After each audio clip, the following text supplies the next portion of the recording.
Chasin the Racin, powered by Colchester Kawasaki. Part of the Global Moto Group, we supply new Aprilia, Moto Guzzi, Vespa, Royal Enfield, Kawasaki, Sim, Mutt and Benelli motorcycles. 3, 2, 1, and welcome back to Chasing the Racing. So, ladies and gentlemen, tonight we are joined by the lads, who isn't one particular guest or anything like that. So we have Joe Ackroyd, we have Josh Corner, and the delicious Christian Hidden. So, last time we were all together, I introduced you as the fast, the beautiful, and the what I can't remember who got which title. I know I want to switch. You wanted to switch. We swapped seats.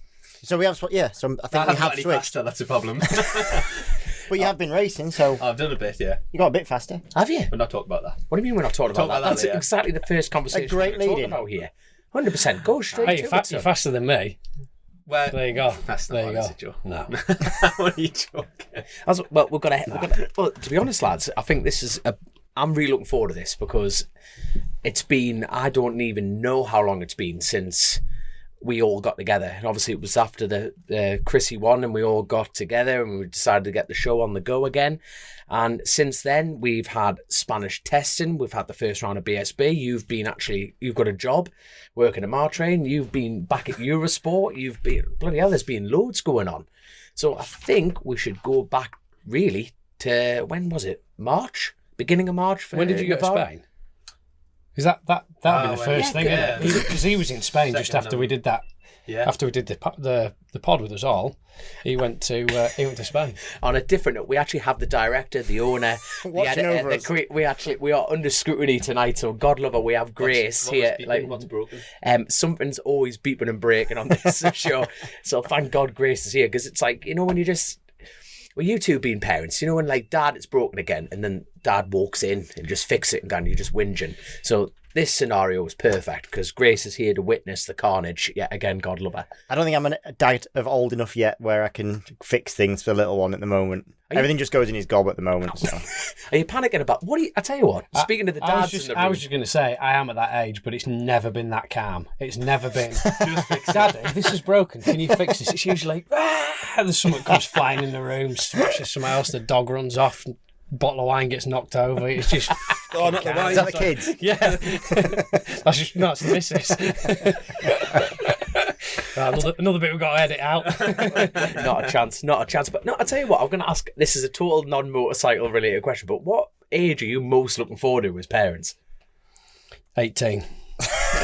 When they can drive you at the pub. the age they leave. Yeah, 100%. Hey, they might not leave at 18. Fuck. Yeah, I left at like mid-30s. Did you? You've got no excuse. I've got a long time left for my little one.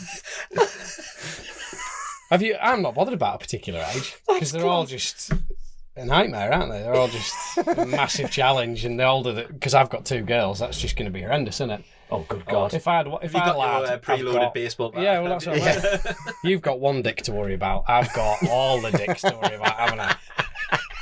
My missus has got a fair set of horns on her. The kids have both got blue eyes, blonde hair. They're fucked out, really. It's only going to go one way, isn't it, really? Aggro. So, I'm going grey now. I wasn't going to say it, but... Yeah. I mean, I'm tatters. I'm tatters, mate. Yeah. Anyway, can we talk about something else? No. I want to go really deep into that. Anyway, lads, we were talking about Spanish testing. So, how many times have you been out? That's what we live? Well, that was the first point, wasn't it? From when we sat down and had the crack. Yeah. You boys were heading out. Yeah, Navarra. To Navarra. First time at Navarra. So a new track for MSV, so they've just bought the circuit. And it was pretty cool, to be fair. It was, after so long being away from a circuit, I think everyone that went there had the same thing, so we all walked it and we were all like, oh, this is fucking mint, like, it's what a track. And then you ride it and it is so small. Is it? Tight, isn't it? It's, sorry, yeah, small's the wrong word. Yeah. Really wrong word, because it's not so small, it's so tight. So the first third of the track is pretty open, pretty flowing. Yeah. And then, well, actually, before we went, I got the gear pattern off the team, and there's 7 first gear corners. And Wow. I was like, yeah, I think you've sent me the wrong gear pattern. And he's like, no, that's like, because obviously World Superbike went there, so it was the gearing from World Superbike. I was like, okay, fair enough. Maybe they run like a really long gearing, but no. But put that in comparison. What's the shortest geared track this country? Is it Knock Hill? Is it like... No, well, there's not many most. first Yeah, gear most corners. of the Knock Hill? circuits are like Knock Hill's. Yeah, Knock Hill you use first at the hairpins. Snet, even the hairpin at Snet is like between second and first. You could use either, and if you think that is a complete 180 back on yourself, and you could use either. So if you put that into Melbourne contacts, Loop's first gear. hey, Melbourne Loop. yes, but you could Goddard- again you could potentially potentially do second, Goddard. yeah. Goddard's is like could be second. Yeah. So if you think there's 7 turns that are potentially tighter than Goddard's, which again is a Hey, turn do back you know, on yourself. I never corner. walked it on the first day because I was hungover, I think. But I didn't walk it anyway because it looked big. And when you stand in the pit lane and watch the lads go past, the first corner is like 6th gear flat. It's insane. It's Amazing. You're like, Insane. holy shit. And then when he comes in, he's like, it's so tight. I'm like, well, I don't know what you're on about. And then we watched an onboard video back, and I was like thinking, fuck me, no wonder he's tired. Like, no wonder everybody's saying about It's it. like the second or after the first third, whoever designed it got his protractor out. And that And just did and switch that was back. literally it. It was just like, fuck it. But it's the track's big though, isn't You know what I mean? I didn't put in for enough for this. I'm just gonna... Turn 1 was mint, yeah, after that. Turn 1 there though is epic. So like it looks good. turn 1 on the end of the last day, there weren't many people that rode because the wind picked up loads, and the wind was in your face as you went into turn 1. In fact, it was in your face and sort of pushing you in. And I think if you were committed, because I wasn't committed, I think if you were fully committed, you could probably go in there pinned in top and get through it. Right. What was the structure of And that? I mean, and that's a long straight before you get to it. So that is, I think the speed trap was 172 mile an hour, wasn't it? Ridiculous. So yeah, you'd be tipping in at 172, and I reckon you could have got round it with the wind in your face.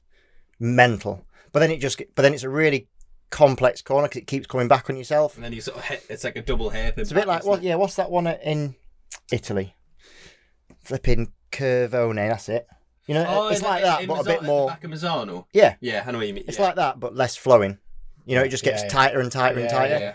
So every time you go through it, you think, oh, I could have done it faster. But Is then, that like, into you go first through. gear after that? Once Exactly, you've done that? yeah. So you sick to first? Yes. Or back 1 and in? Yeah, you go through the first one, then you go back a couple, then there's a second kink, and then you go back a few more, So you're and then braking you on the end side up of the again. tyre the Yeah, whole time as well, yeah. but it is But turn 3's good because you come back down the hill and then you go up in the turn 4 after that. It's like Yeah. a sweeping back, comes Yeah. back up on itself. and there's a bit of elevation change, and it's a pretty interesting track. And then you switch like a back change and of do staff, like you do say. you do a right hander over that, and then it just goes to shit. Yeah. But- What's the so is it turn 3 where you come where if you stood in the pit lane? Sorry, you can.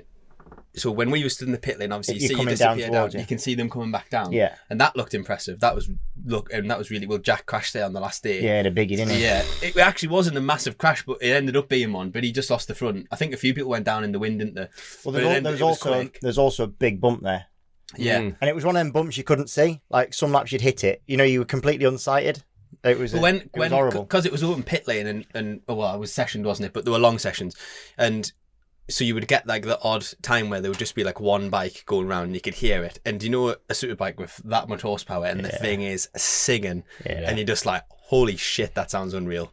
And it just made you want to ride. Because what was the lap times? Like 1 minute. Ooh, what were they? I can't remember. Like Kyle Ryde was like 3 seconds faster than anyone. It was just Ridiculously fast. insane. But bear in mind that Navarra wasn't the first BSB test. There was people were out in Spain. No, that was the first BSB it was the first test. BSB one, yeah. But I think if you could sign up to Navarra, you could do other Spanish No, testing. you had to sign up to Navarra. You had to sign up to Navarra, Yeah. right? Let's be careful what we say. I'm just gonna. No. I'm just trying to think because obviously, the year get a beforehand, text. Honda ran a test at. I've got a long laugh straight after this comes out. Yeah, there was a test that I think was organised by Four grid spot Honda penalty, yeah. The week before in Andalusia, which we went to.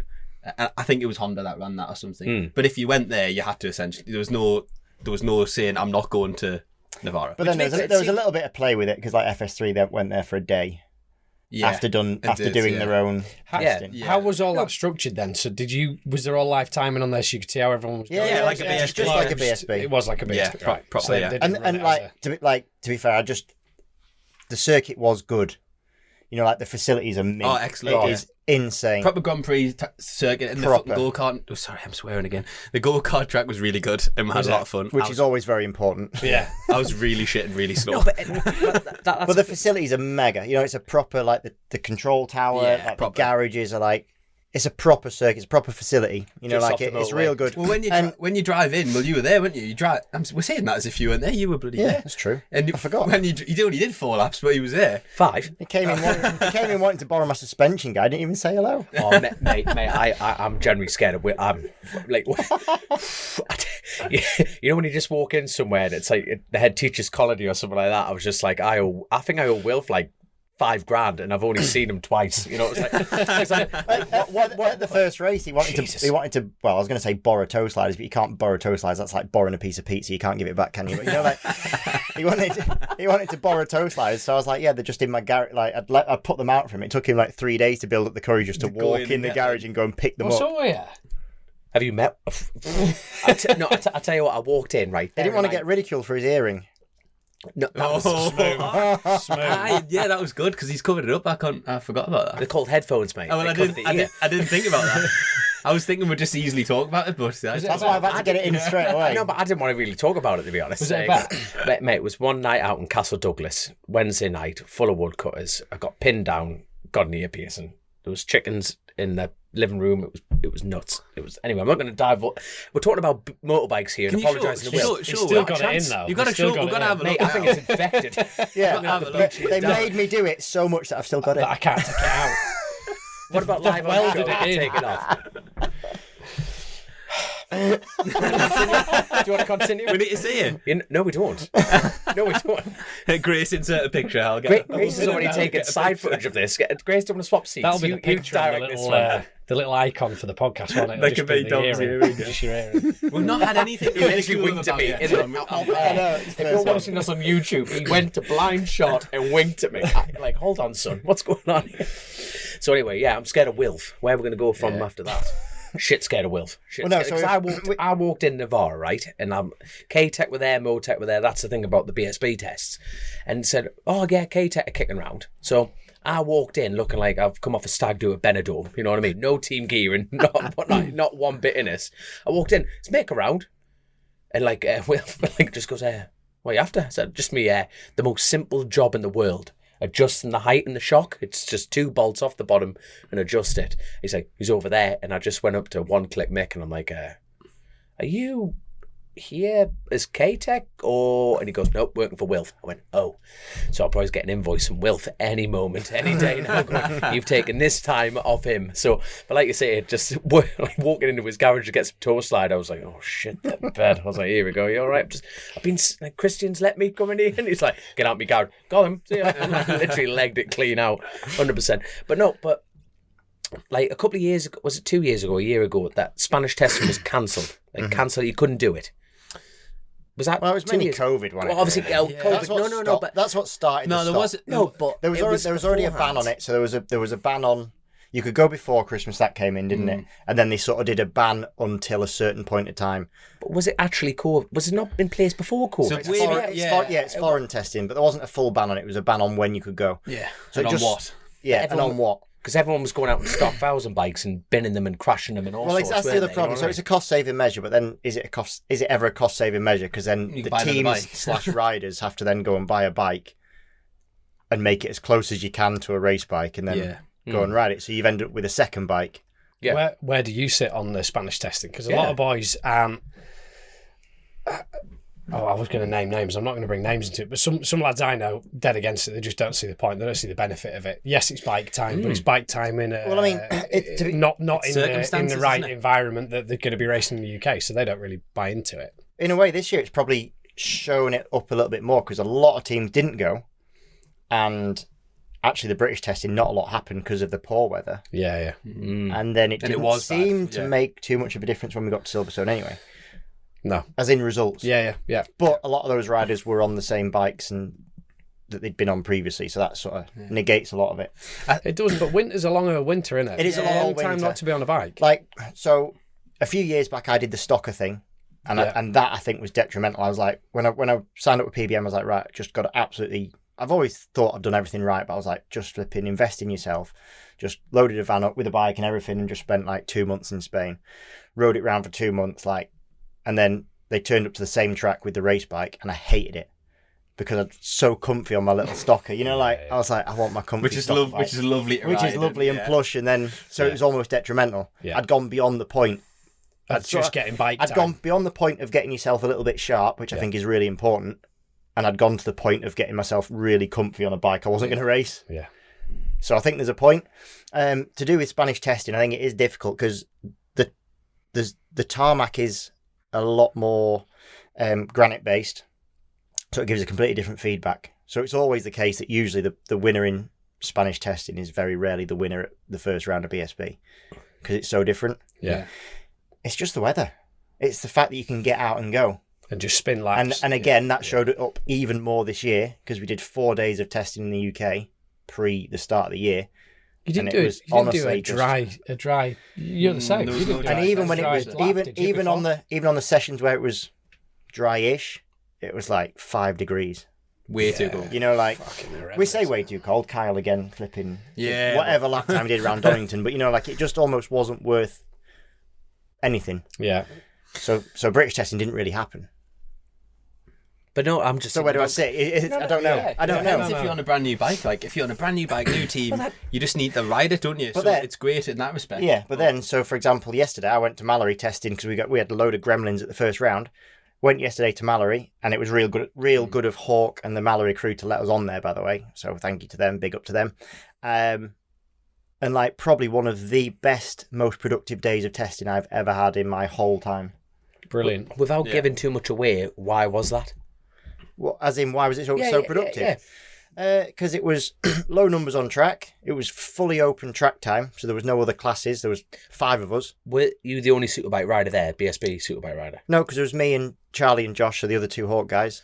All right, aye. So there was Michael there was Dunlop was there, Leon Geacock was there. They were getting ready for the Northwest. So was Brad Clark getting ready for the Northwest, from Power Slide. So they were just doing what they were doing. But you're there under no pressure. Like literally, it wasn't about lap times. It was also good because you're not at a track you're going to race at. So it really isn't about lap times. Yeah. It almost helps. Did Charlie knock you off this time, or? Stayed away from him. We'll get to that. All right, cool. But it was a good day then. But it was just so good. He brought the There was no pressure. There was no one looking over your shoulder. There was no we had so many little things to tick off the list that were real little niggles, and Can it was just can you tell with some of them or not? the niggles. Yeah. Yeah, we just had loads of issues with electronic stuff. The team have worked super hard and tried to do something really clever, and it takes time. Yeah. Because someone who was at Mallory yesterday, I won't say it was, 'cause I don't want to embarrass him. I was talking to him on the phone just on the way up here, and he said at the start of the day, you looked like, average is not the word he used, but he said like you looked. That was nice of him. No, it's not the word he used, but he meant like you obviously like didn't look comfortable. Yeah. Like was more what he didn't use the word average. Imagine a But- girl shit. saying that He about said your like didn't look performance. comfortable. Well, you're average. But was then like And me being happy about it. but was like Yes! even Do you know how hard it is to be average? We're going up. Putting a big he's effort gonna there. he's gonna know who he's need to gonna know know who it who is now. no it's fine. And he but he said like was visibly shocked at the end of the day, like how he was like, holy fuck, that was really, you looked like you had achieved something. Yeah. Like visually looked much better. He didn't say you were average, he just said like looked uncomfortable, but then by the end of the day it was like Was I slightly above average looked at like, the end of the looked day? like a massive step. So well he's obviously right, because it rings true with what you're saying. But. So again, in terms of testing, you can have a day at Mallory, and actually we ticked off more than we did in 3 days in Spain and 4 days in the UK. So, going back to Joe's original question, where do you and Wilf stand on Spanish testing now then? With this scenario that you've just... I don't know about Wilf, but I think for me, I think it's when the championship always has the first round on Easter, it forces the hand that you need to go somewhere to try and find better weather. Doesn't necessarily have to be Spain, does it? You could go anywhere, but Spain is the go-to because it's cheap and easy and everything. Yeah. I think it forces the hand. It's very difficult not to do something like that. I don't think you've really got an option anywhere else, have you? You've got to go south. You've got to go south for the weather. Yeah. Even if you're going to Well, France. even Navarra wasn't warm at first, but then it got better, didn't it? Yeah, actually, it was looking. There was talk of our team not going because The week weather before. looked the week before the yeah. weather looked like it was going to be really But it bad. was snowing, It was wasn't it? snowing. Like, when you looked on the cams, it was actually, like, it was pissing Do you down. know? So. Do you know the thing is like, I think the Navarra test was enough. So, one, it cost a fortune. Like, to go testing is just expensive, isn't it? Like tires, everything, and you're not throwing tires at it, but you are using them probably more than you are on a race weekend. And a lot of teams went to like Monte Blanco, Andalusia, and the Navarra test. Like even you would have to change an engine on a superstock bike. That's how much mileage they were doing, and. We could do a season race. And then some of them teams, testing. some of them teams have come back and like not performed for whatever reason. And you think, actually, those few days in Navarro were enough. The BSB tests, if the weather are good, if the weather's good in the UK, it's loads of track time. And you were saying, like, look how much track time you got. And I know the weather wasn't great, but they're not like, in comparison to like a normal track day, they're not stupidly more expensive than what a normal track day would be. So the hundreds, not thousands, to be at them. Do you know what I mean? The only problem with the BSB tests in the UK as opposed to BSB tests in abroad is the BSB tests abroad tend to be open pit lane. Yes, you stop for lunch, but it's open pit lane. Yeah. Whereas like the BSB tests in the UK, you get 2 sessions a day. Yeah. Or maybe 3, I can't remember. But, you know, like, like 3 you 1 get hour sessions. Yeah. And that is where, like, I go back to it, but yesterday there was no time constraints. I don't even mean time constraints as in the end of your session's coming up, but also the start of your next session. There is literally, yes, we're ready. No, we're not. The boys can be really relaxed with plugging in, taking any bodywork off. They've got to take out. They can just put it back together. You're not rushing to make a session. Yeah, no, that is right. Makes all the difference. That makes a huge difference. You're not panicking like because you're going to miss time at the start of the session. I was half asleep yesterday at one point. And you're normally making bigger changes, aren't you? Really, you're trying stuff, aren't you? Especially early on in the year, so you need the time. Like, it does make sense. But I don't think 3 big Spanish tests that a lot of teams did. I mean, they might argue different, but I think the Navarro test was enough. I think it also depends what track, you know, like, so, yeah, you mentioned they went to Andalusia. I've never done Andalusia, but it's a bit of an odd track. It used to be. What's the other half of Andalusia? Almeria. So that's always a really weird one. A bit like Cartagena, very front-endy, you know, like, you don't get any tracks in the UK like it. Monte Blanco, I've done that before. That is a shit track. It's a straight corner. That is a waste of time to go testing that, because you literally blow a tyre out in 5 laps. Yeah. So you can't test, because if you're going to try something, you put a new tyre in, go and try the bike, then they make a change, but then your tyre's fucked, so you come back in and you're like, well, I don't know because the tyre's fucked. You put a new tyre in to test what you're testing, and a new tyre fixes everything anyway. Yeah. So it's just literally just throwing tyres at a bike. Which is mad to think when you were talking about like comparing against like Navarra. You were saying like, there's like 7 Navarra was actually quite good for tyre wear and stuff, so you could get a test on the way. It was pretty good for that. But for a first gear turn everywhere, that's actually quite impressive. For you superbike lads, you'd think, well, first gear, there's more aggression. There's always something you can work on. You know, it's like engine brake strategies. You know, making the thing turn quick. Yeah, making it smooth on throttle. There's always something you can do. You had a bit of everything. I know you did have a bit of everything. Just the second half of the track wants a bit of work, and there's a lot of talk of it having work done, isn't there? Yeah. Now that MSV own it, they were very open. I went in there and had a chat with Stuart Higgs, and he was basically, the first question was like, "Let us know what you think, and if there's any ideas." We're open to it. You know, didn't say a bloody mountain. Do you think they'll try and put a round in there like they did with Racin? That was the main question here, isn't it? You know, is it going to happen? I mean, surely. Your suggestion about it being the first round would be the best idea. Sure, really. why? It makes sense. The team is out there. Explain this idea of yours. It's great. That World Well, Superbike, I can't necessarily claim it, but it's it's a bit like Chasin the race, and we're saying it's your idea. So. World Superbike always used to go to Australia, and they'd have a test the week before, and then they're not going to go home and then go back to Australia. No. So, first round's a week later. The first round's a week later. So why not do that for BSB? All the trucks go out there. You do your testing. You know, the teams are out there. And then a week later, you have a holiday. And then a week later, you go racing. Yeah. Round 1. Mega. I think it'll be great. Because like the nearest airport's like Bilbao. And what was that? 40... It's not an awesome place to get to, I've got to admit. Yeah, the 9-hour drive from Andalusia. But the driving element. But no, as far as getting like, you know, British, like the British fans involved, you know what I mean? You could fly into Bilbao. Yeah, that's not to get the British fans there is not as easy as to say Assen was. You know, Assen was you go on the party boat and then an hour and a half later you're at the track and it's easy. That's a long old boat down to Bilbao, Santander, and then it's close from there. The airport's not massive. There's not loads of flights there, was there? Like pretty much everyone was on the flight. You'd end up flying to Barcelona and driving to like 3 hours. Access isn't awesome, but you know these tracks out in Spain are like the government circuits to build up places that haven't got anything there. Yeah. So you've got to accept that they're in the middle of nowhere. That's what Aragon was. That's what Navarra There's is. plenty of places to stay, wasn't there? We stayed in a little town called Estella, and it was absolutely gorgeous, and it was really... Really? Well, yeah, I thought I was brilliant. in Baghdad where I was. Oh, you went the wrong... Wilf booked that, did he? Of course he did. You went left out the track, you went right. We stayed in a gorgeous place. It was really nice. I loved the little village we were in. And I'd love to go there for a round. It was great. I thought the thing track is, was excellent. the organisers will know that the logistical nightmare for getting spectators out there, won't they? They'll have taken that into account. But that was actually part of the conversation, and like, it's not, the spectators are so important on site, Yeah. but the first round isn't always the most well attended Silverstone's because it difficult sort anyway, of takes time for people to actually understand that the series has got going. Even though we all know that's the first round, until you sort of watch that, oh yeah, BSB's had its first round, and then people sort of start to book. And as you say, going. everyone's out there already. Everyone's All the out there trucks are already. there, the boys are there. Just do a round there, get on with it. Yeah. Yeah. Thing is, production to do a film, for them to film it and televise it, it's a lot of money. So that would be where they'd have to justify spending. Well, also, I don't know. It's all filmed by the same producers that do World Superbike, innit? So I don't think it makes much difference. I'm sure they'll have the same. They only rent in the things. Yeah, but the cost of running I that see. over a weekend Yeah. could be 160 to 250 grand to do TV coverage. Yeah. That's an average cost of TV over. It's only a one weekend Joe Ackroyd didn't voice that. Yeah.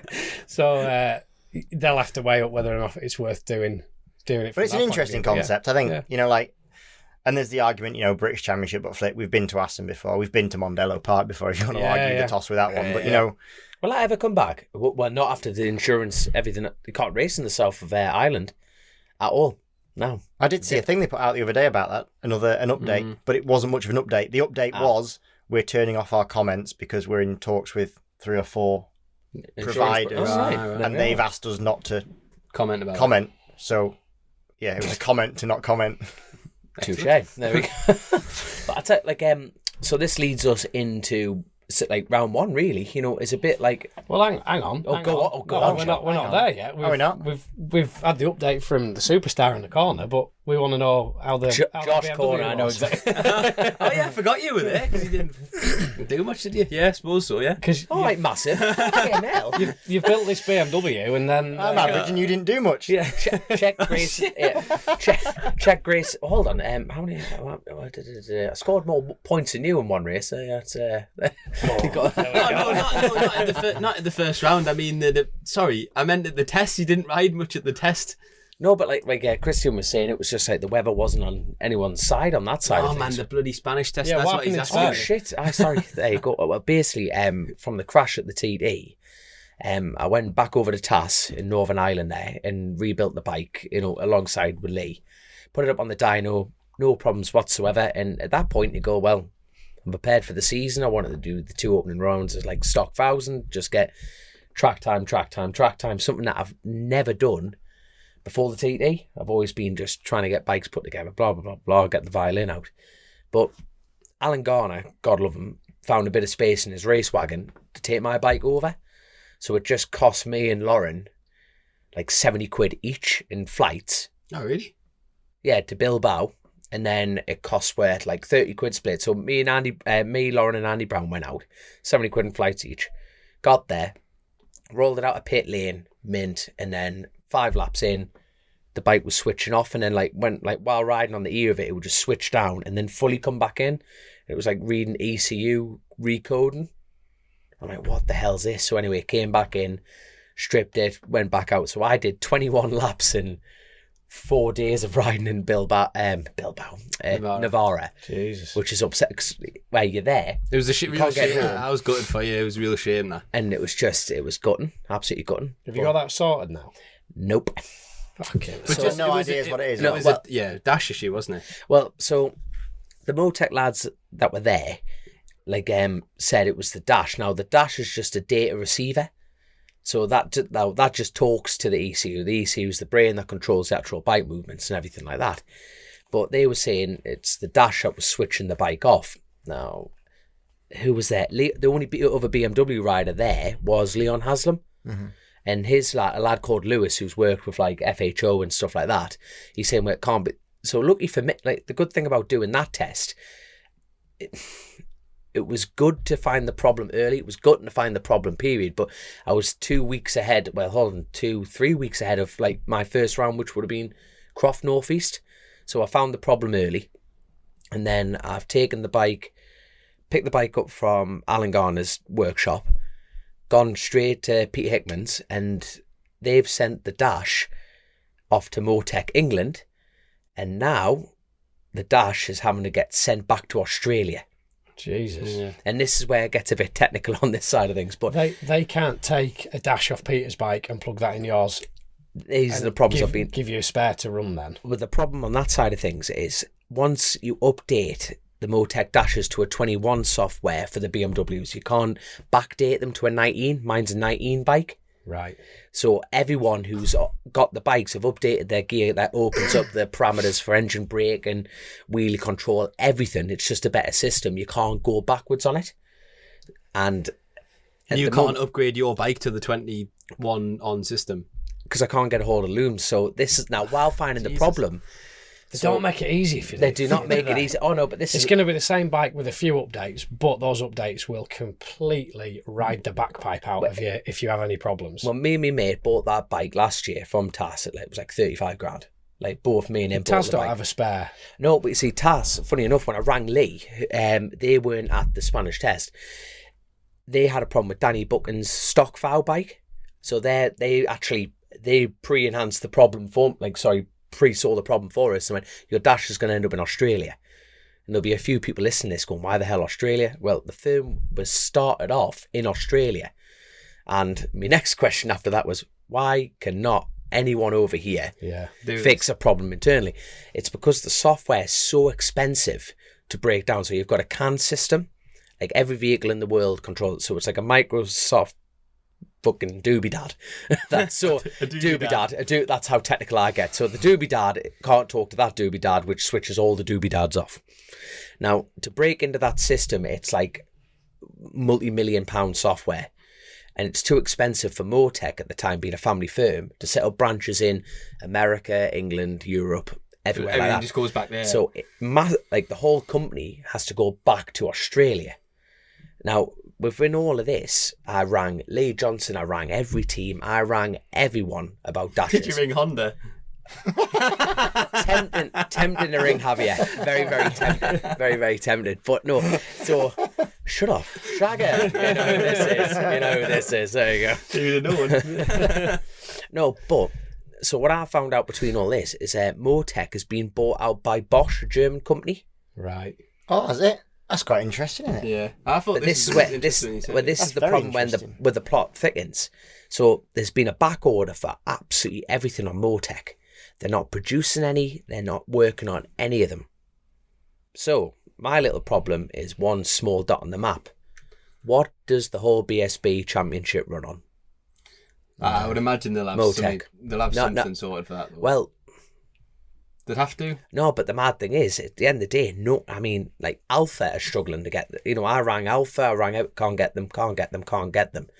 Some people are producing new bikes and they're getting turned out, but teams who had them, I was on the phone to Lee Johnson, and when he was selling his R6, Lee was telling me that someone tried to buy his R6 just for the dash. Wow. That's how. Now, don't get me wrong. This is a problem for the championships, not just BSB. You think for God's sake, Motec started off in boat racing, so you think all them softwares. I think cars and everything. It's cars. Yeah. It is massive, but because the policing of the championship at BSB, that's made it so fair. To make any bike capable of winning is through Motec. What happens when people start cartwheeling their motorcycles? Yeah. Can't get a hold of dashes. Now, my dash is on the way to Australia.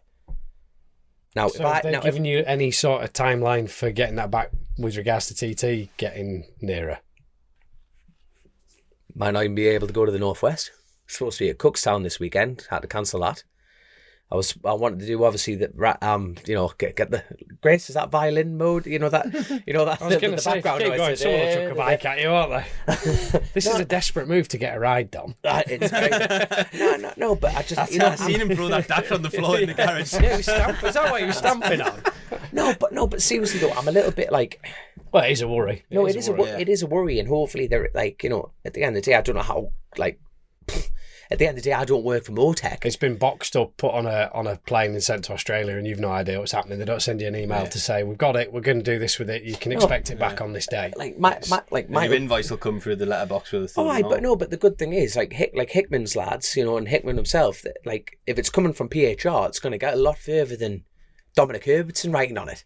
You know what I mean? So it's like, and that's nothing against Motec. It's like, they're a big he rides for the BMW factory team. Yeah. You know, if he can't get a hold of a dash quick enough, So you've done, you know what I mean? You've done 21 laps on 5 really fast ones. Can you not? I'm not just, you know, he would have been in trouble. You know what I mean? Like, can you not run your dash on the standard road dash? it's because of the way the wiring loom that reads up to the, mate, I've tried it. Like, I'd have to re-strip it out, but the whole advantageous part of it It's gone. is fruit. It's so gone. You'd be on So a it's real like, well, stocker, yeah. But yeah, a real stocker, isn't it? And it's like, well, you know, there's a lot left in the bike how it is, but it's, you know, we're still going to get to the TD, but it's making the job a little bit more harder. But no, but my main worry is, I hope I'm not on the inside, far from it. I just know what I've found from my own personal experiences. But if there is a problem, I really hope there is a potential solution. You know, even to keep the championship how it's fair. You know, the BSB, even the roads element. I tell you what, I did find out was really interesting. I wonder if they've got like an allocation of spares that are for BSB. But you cannot sell these. no, These but are for let's that. let's talk about Chrissy. Chrissy was the ultimate privateer. You know, he was scoring points and everything like that, and they would have struggled to get a dash. Yeah, you know what I mean. You know, yeah, but that's you what I'm think you're saying. Like, maybe they've got 20 dashes. You'd like to think a company like that have got the BSB allocation sat on the shelf. No, which is fair enough for the Premier class BSB. Yeah, but the 600 class, that's the class. That's the next Premier class. You know that the teams pay, even like, you know, the support they get from Motec, it's like £800 a year or something to be able to go and talk to them at the meeting, like pay for the service. So it's I don't know, maybe it's contractually they're obliged to keep so much for people who pay for the support. Aye. No, but like, I don't know. I'm not doing this for fear mongering or anything like that. I hope that like it is interesting. I didn't know it was bought by Bosch either. Well, that's it. But it's. I mean, that's really interesting because the Bosch thing. The World Superbike job. Well, it can't be denied. Really, they've not had much success, have they? Will you ask sort of like that question? BMWs have reinvented that bike over and over and over again. It's had lots of different engine configurations. It's had all like the aero stuff done. It's had everything chassis wise. They've persevered with their own Bosch electronics. So you can only assume, that's a big assumption, but you can only assume they've gone and bought Motec because they can, just to see what happens. Yeah. Just an acquisition of technology. Yeah. But the bigger picture is that should benefit everyone outside of Australia in the long run, because Bosch will then have the Bosch is a big thing in place. Like Motec's a pretty big thing, but Bosch is like massive. They'll have the infrastructure to be able to say, right, well, we're going to base a proper Motec in the UK and one in Europe, and it'll be called like Bosch, I say, it's Bosch Motec or something, won't it? That's it. But at the time being, as a customer, right now, at the moment, it's a problem. I really what I'm saying is, I'm not trying to say, the job's fucked. I don't know enough about it, but I hope it doesn't fuck the job. That's what I'm trying to say. You know what I mean? It's a bit mental.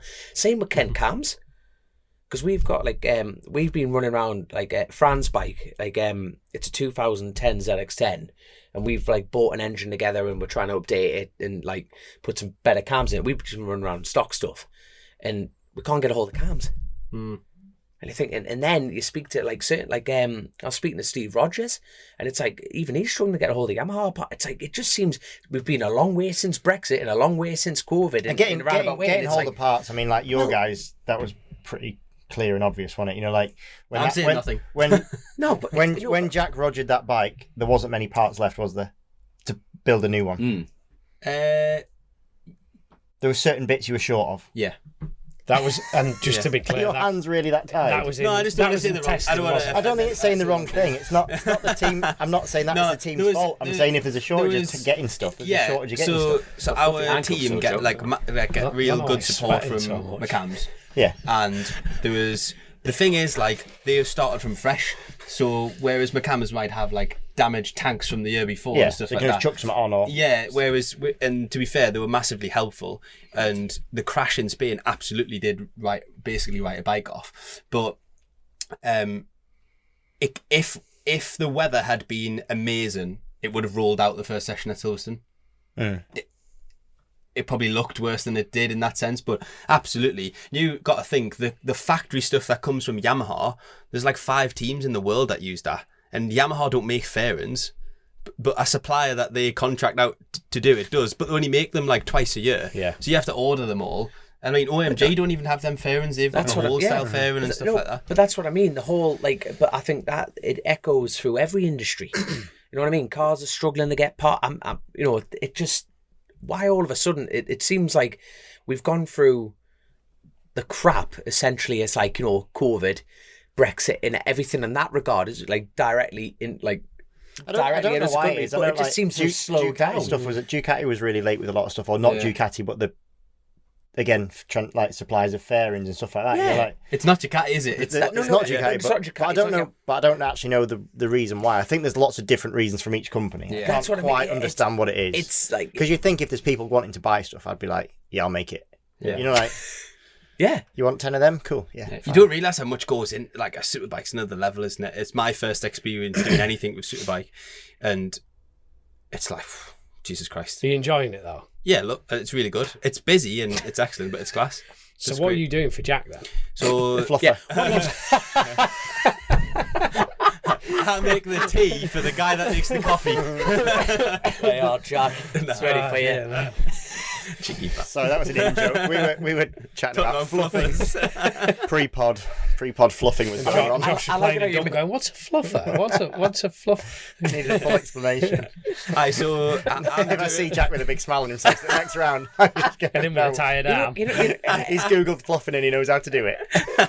You know what I'm worried about is people will be listening to this going, why were they talking about that before they were talking about it? Because it was all cold. I'm saying is it it's was cold in here. it's started over here. Yeah, Christian wants to do it free of charge.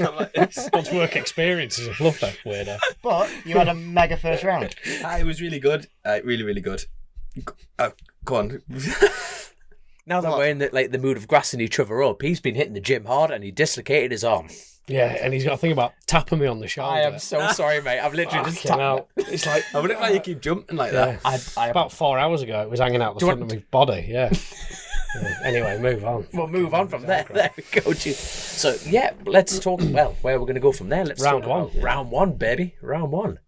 I don't want to talk about it. Let's It's talk out of the about way, it. innit? That's your shit round done. Okay. If we talk about who's hot and who's not, I was not hot. I think I was the worst performer at Silverstone. You still finished 11th in the third race, was it? Did you have DNF, a crash, and a... Had a an mechanical, got took out, and then finished a very lacklustre 11th. But on a total different note, As a joint favourite by the bookies as I came into round one, that was not exactly. Yeah. I'm going to put like. Yeah, but 50 your quid bad on luck's you out the way now, 'cause you've your had that. Odds are doing well Your against shit rounds out So the if we way. talk about who's hot and who's not, obviously Brooksy was. Impressive. Yeah. It's hard to say a revelation because he's double British champion. Yeah. But yeah. like, And Flip, this is hard for you to be nice. no, do you know what? It's not actually. I don't mind credit where You it's rode due. really fucking well. Fucking hell, yeah. No, like really impressive. He Really, looked like really the old impressive. Brooksy, didn't he? Yeah. Yeah. he has come out the gate at all that. He was the only person out at all them British tests in the sludge, in the rain. Yeah, Didn't but he matter had what it to. was. That was necessity. Yeah. They didn't go to Spain and they had a lot of issues. No, But wasn't he racing? So he was rolling around doing very simple stuff. He wasn't necessarily going fast. He was just getting things to work. And he's done a lot in Australia over the winter. Yeah, hasn't he's he? raced been, a lot. Been racing He was over race there. ready. That was a good thing to do. Yeah. But then there's that. Chris, he always talked about it on the show. He always talked about risk and reward element. But then you can't. That eagerness, that drive to go, you can't knock that out of him because, like you say, he's done a lot of testing, he's done a lot of racing, he's race ready. Out of anyone on that grid, he could have been the one to park it up. As far as track time, throughout the winter, you know what I mean. If you actually sum it up on paper, and he didn't, I thought But it actually, just proves to you that why he's double British champion. aye, And why he's where he is. And it was interesting to hear Whittam say that he'd like proper written him off. Yeah. I thought that was Yeah, he really did- fair of him to say because that's a bold comment, isn't it? He sort of thought he was done. It's a and that bold was comment, it, but I think it's a fair one. I think. Well, I think a lot of people thought it, as riders, we all sort of know who we think is going to be in the battle, and I didn't necessarily think Josh was going to be there. Yeah, no, I thought he'd be somewhere. I didn't think he'd be there. Like I didn't think he'd be winning. And actually, the first round one threw up a lot of who's hot and who's not in terms of like Danny Kent. Yeah, super hot. Yeah. I think super hot. I've got to swallow a bit of fucking humble pie on Jack because I'll be honest with you, I didn't think he was going to make that transition that easy. That's hard to go from that 600 to a super. I mean, it's only round one, but like obviously being there and being in the garage and stuff, people underestimate the determination and the work he puts into it. I was dead impressed with that. Yeah. And I think a lot of people have said that to him. Have written him off being a superbike rider. He's rode some superbikes and they're shit. They've been shit. You don't need to mention the names. People know. And I don't know if people had written him off. I just don't think people expected him to be coming out the gates and being where he was. And we've heard a lot of people saying about, Silverstone, people that generally do all right there. It's not a fair representation of what the championship's going to deliver. Racetrack's a racetrack. But he's got that thing flatter, but that's about it. He's got that thing working. He looks happy. He's comfortable. He's obviously happy with what the boys are doing. He's going to come away from that weekend with his chest puffed out, feeling like Conor fucking McGregor, isn't he? 100%. He's a bit of a name drop. He knows him as well, so yeah. He's nice. It was proper good weekend. There's like a lot gone into the whole thing for the team. The team are really experienced, but it's Superbikes is different level again, and just the commitment from everyone's been amazing, really, really good. I'm personally enjoying being involved in it because we're like almost like a team of ex-racers as well. So everyone's sort of raced at some level in there, so everyone gets it and everyone's fired up and passionate about it, and it's a great bunch of people. Is it like really good the little family vibe as well? Yeah. It does feel very much like that. It's as physical numbers go, it looks like a really small team. Effective. I'm not like that. Yeah, lean in terms of what you would look at McCams or other superbike teams, definitely, or OMG and stuff like that. There's seems to be just hundreds of people walking around, but yeah, there's a relatively lean team, yeah. But everyone's doing a job. Like, did Jack expect that to be such a strong round? Yeah, I think he did. Was he? I think he was pleased. He was definitely pleased with his results, and he exceeded expectations for everyone. I think. Why are you looking so cross? I'm not cross. I'm thinking. That's my thoughtful face. Yeah, I think I'll take it in. Sorry. If when he rode it at Donington last year, if he'd have turned around and said you're going to finish 7th, you'd have took that. And it wasn't just 7th; it was 7th in amongst the job. Like he probably could have. He probably could have gone to the front in a couple of those races. I looked at after Silverstone, we were chatting and stuff, and I got all of the times from like O'Halloran and Bridewell, and I can't remember who else I got. And we put all the each race lap next to it, and you can like see where he's gone off a bit at the start and stuff, and then like his mid race. So you're talking tenths, but you can see where the differences come, and that's just experience. Yeah, 3 races on. Well, 3 races on one of them things. It's hard work. Did your weekend start how it ended? How was free practice? Yeah, we proper just got the snowball effect from the wrong way. So, yeah, a bit of a blow by blow, but from the very first lap of free practice, we had an issue with the bike and spent the whole of free practice 1 riding around with that issue and trying to diagnose it and try and fix it. Oh, it was still rideable, and it was still like rideable within half a second of what you should be doing, but not ideal. And when you're not doing that, you're not thinking about what you should be thinking about, which is trying to improve the bike for the track. So we pretty much lost free practice 1.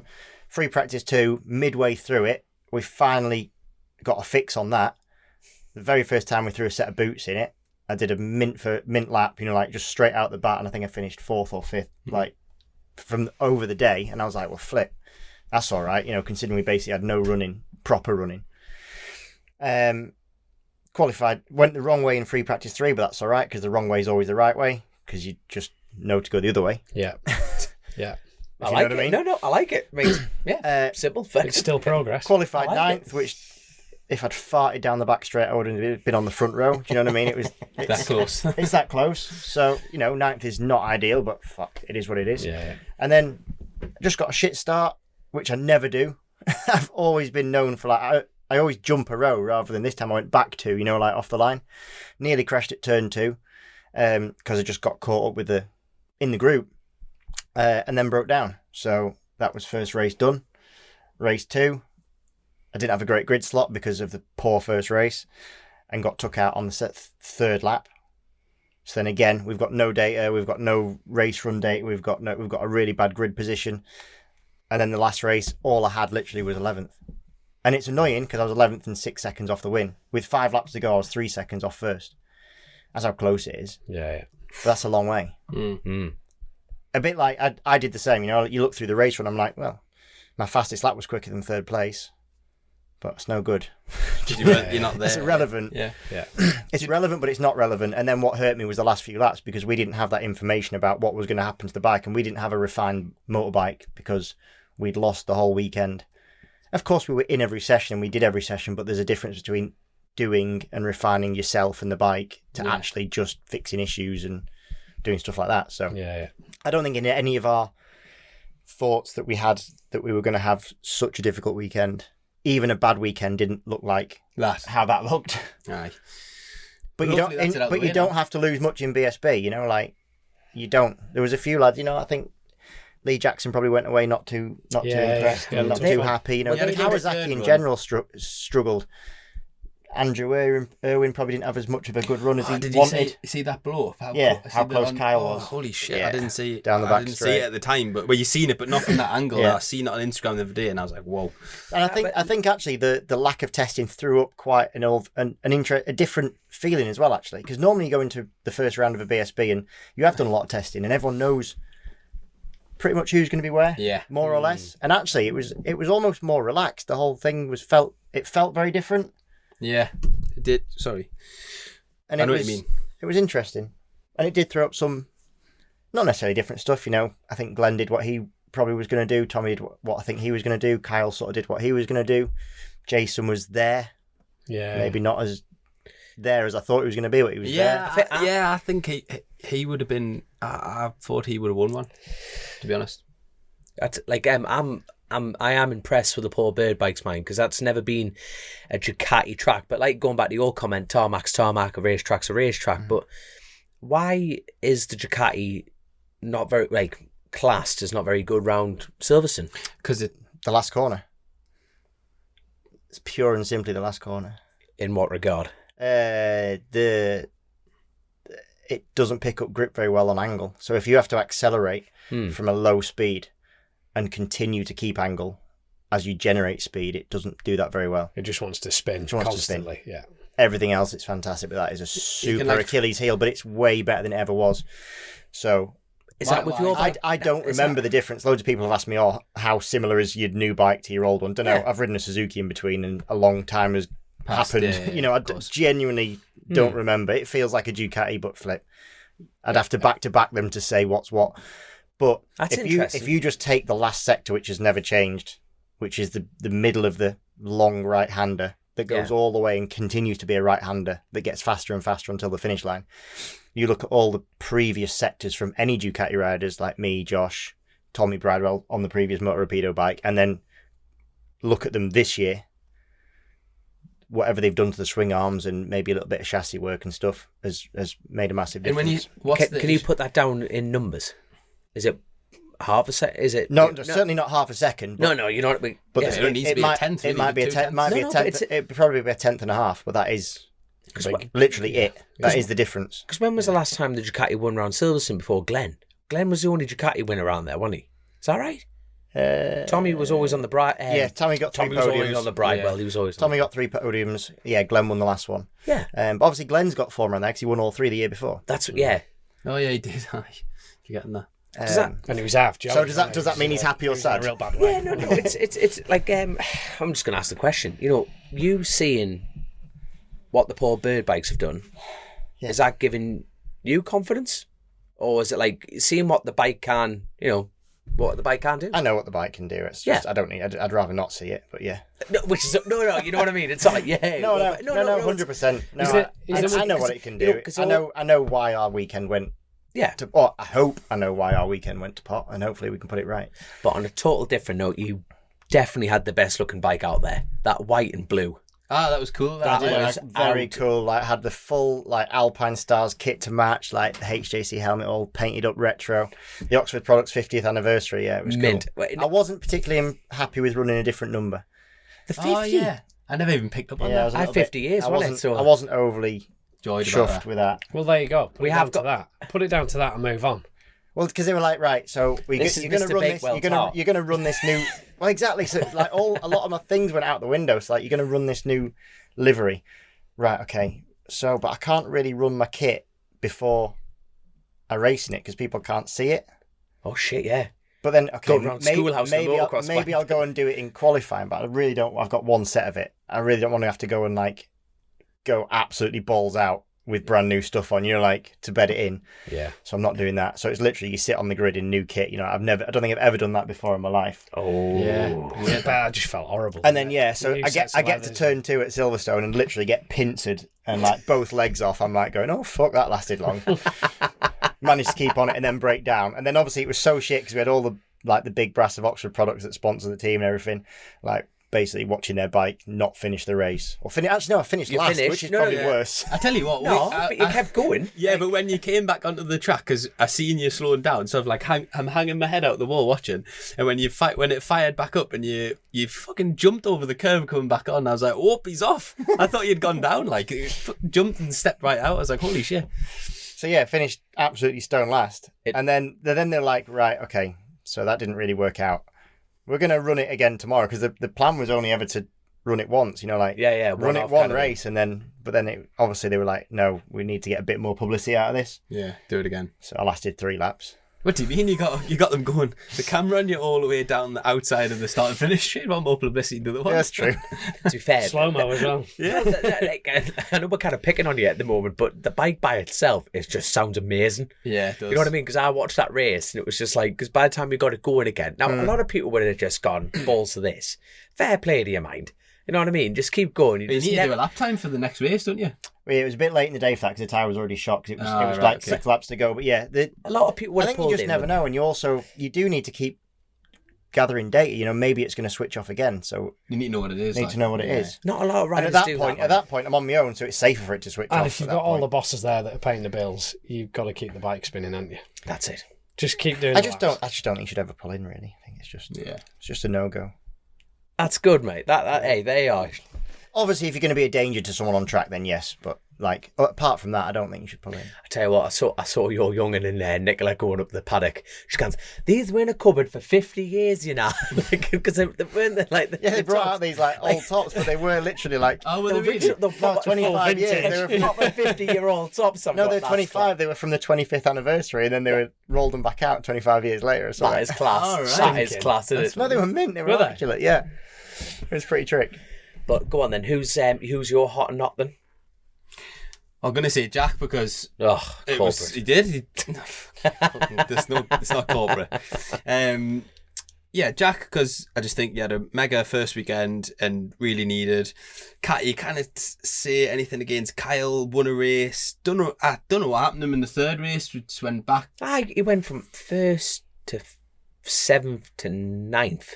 Yeah. I might be making. I'm looking at you, lads. When you going, look at his I'm waiting race, for a when nod. you look at his race run from the first race, when he almost like went flat out with the tyre all the way through the race, and obviously had still performance at the end. And then in the third race, when he had his worst result, he almost like nursed the tyre for the first half of the race. I did speak to him the other day, and he did have a bit of an issue with it, with the tyre, but not because of the tyre. I think there was something was a little bit irregular in the final race. I tell you what, Because a lot of the time Kyle's struggled with fitness, and fuck, he's put some effort in. Yeah, you were saying before. He's a different about that. bloke this year. He done some laps and testing as well. Fast laps, He's lot a of fast laps. different lad this year. he'd never strike you as a person that seemed unfit on a motorcycle. That's interesting, mate. No, last year he was more than happy to admit it. Every third Well, you race, could see it, he'd always fade, he yeah. would just fade, and he was. With- he's not with- the sort of person that would hide it. He With goes, what in particular? Because he Tired. loves his cycling, doesn't he? Knackered. What, he was just knackered, just couldn't hang on. Yeah, he enjoys his cycling now. He didn't really. Right. He enjoys snooker and Tinder. Yeah. You can get fit doing the second one, can't you? Depends. Depends just putting the graph I reckon he's had plenty of practice. Fluffing? No, not Yeah. No, so yeah, he's put a lot of effort in. Like, fair play to him. And Danny Kent. Well impressive. Is that your heart? Yeah, Is that your heart? No, I'm claiming Danny. Well, I bet you to it, bollocks to you. Oh, I've done it again. Sorry. If I could punch him with this arm, I would. Who else? Who had a good? Just like you, Joe. I was like, Wow. But Actually, one just thing- going back to the Danny Kent thing. Sorry, that's Okay. a full privateer job again, isn't it? Yeah, yeah. He's and- got some good lads in the garage and that, but fair play to him. He's had to put it all together himself, hasn't he? And Yeah. well, Well, obviously funny not enough, himself, the garage stuff's all Chrissy's stuff. is it? It's all theirs. They bought. did he all buy that off Gabriel? Did he? I bought all that stuff. Because Right. so it's gone to another privateer team. Well, fair Which are- play to which are doing him. the Fair play business. to him. You know, we know from Chrissy how hard it is to go and do that, and Yeah, you know, it's It's a slightly different setup. 'Cause Yes. he's fortunate in the fact that he's got one big sponsor. yeah. He's got some budget. Yeah, he's got some budget behind him. But yes, he But is the still a essence is privateer. still there. Yeah. In essence, yeah, he's he's the tipped same. up on his Honda He's and the he's same. gone you've for still it. got Yeah, the yeah, same yeah. challenges of Yeah, you getting have. the right stuff from the right people. Yeah, getting it yeah, all yeah. set They still up. need organising and even down to the lads going for the lunch. Like Yeah.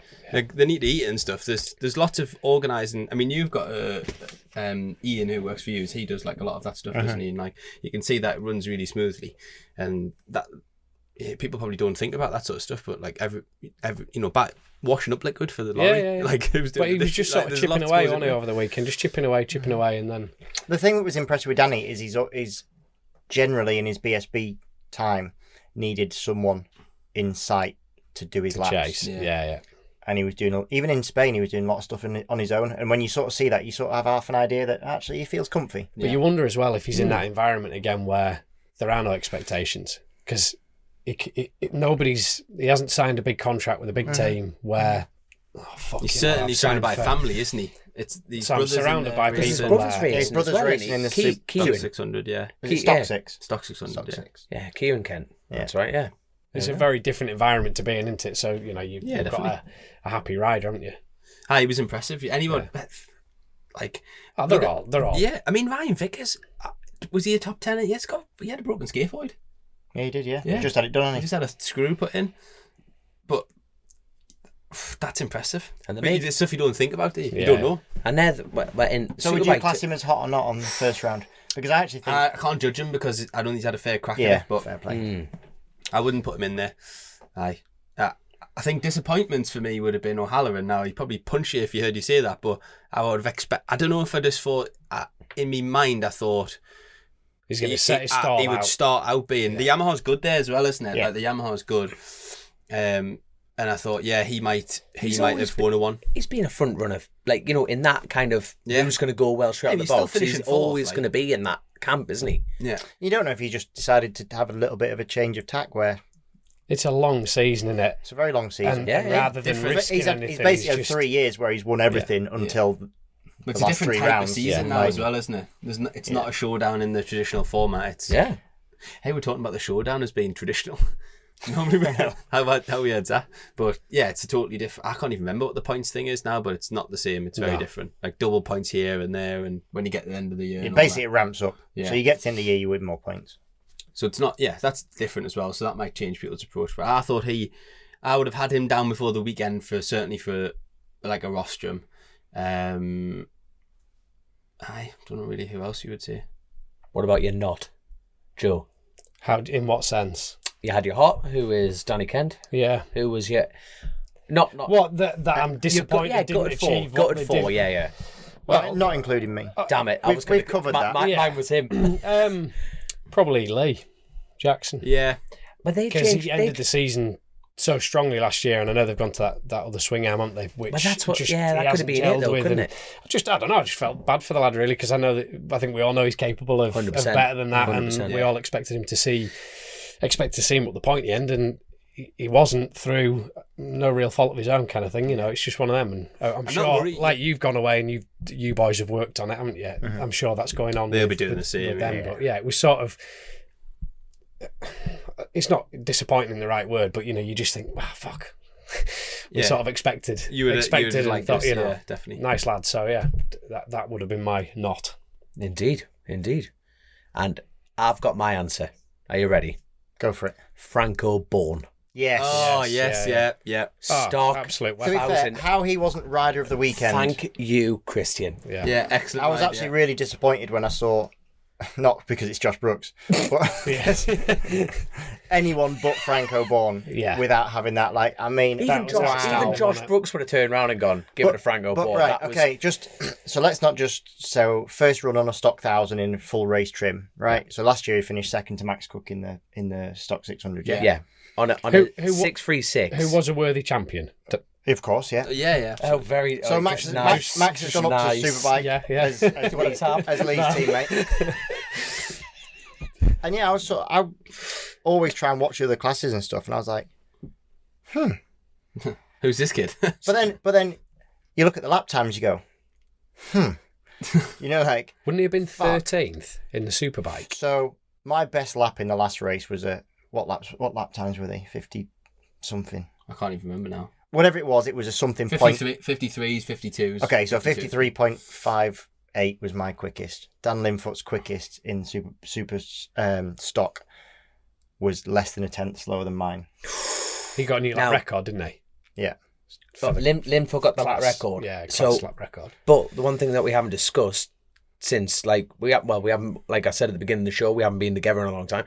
They have brought in slicks Yeah. Yeah. Which is what... in Super Sport.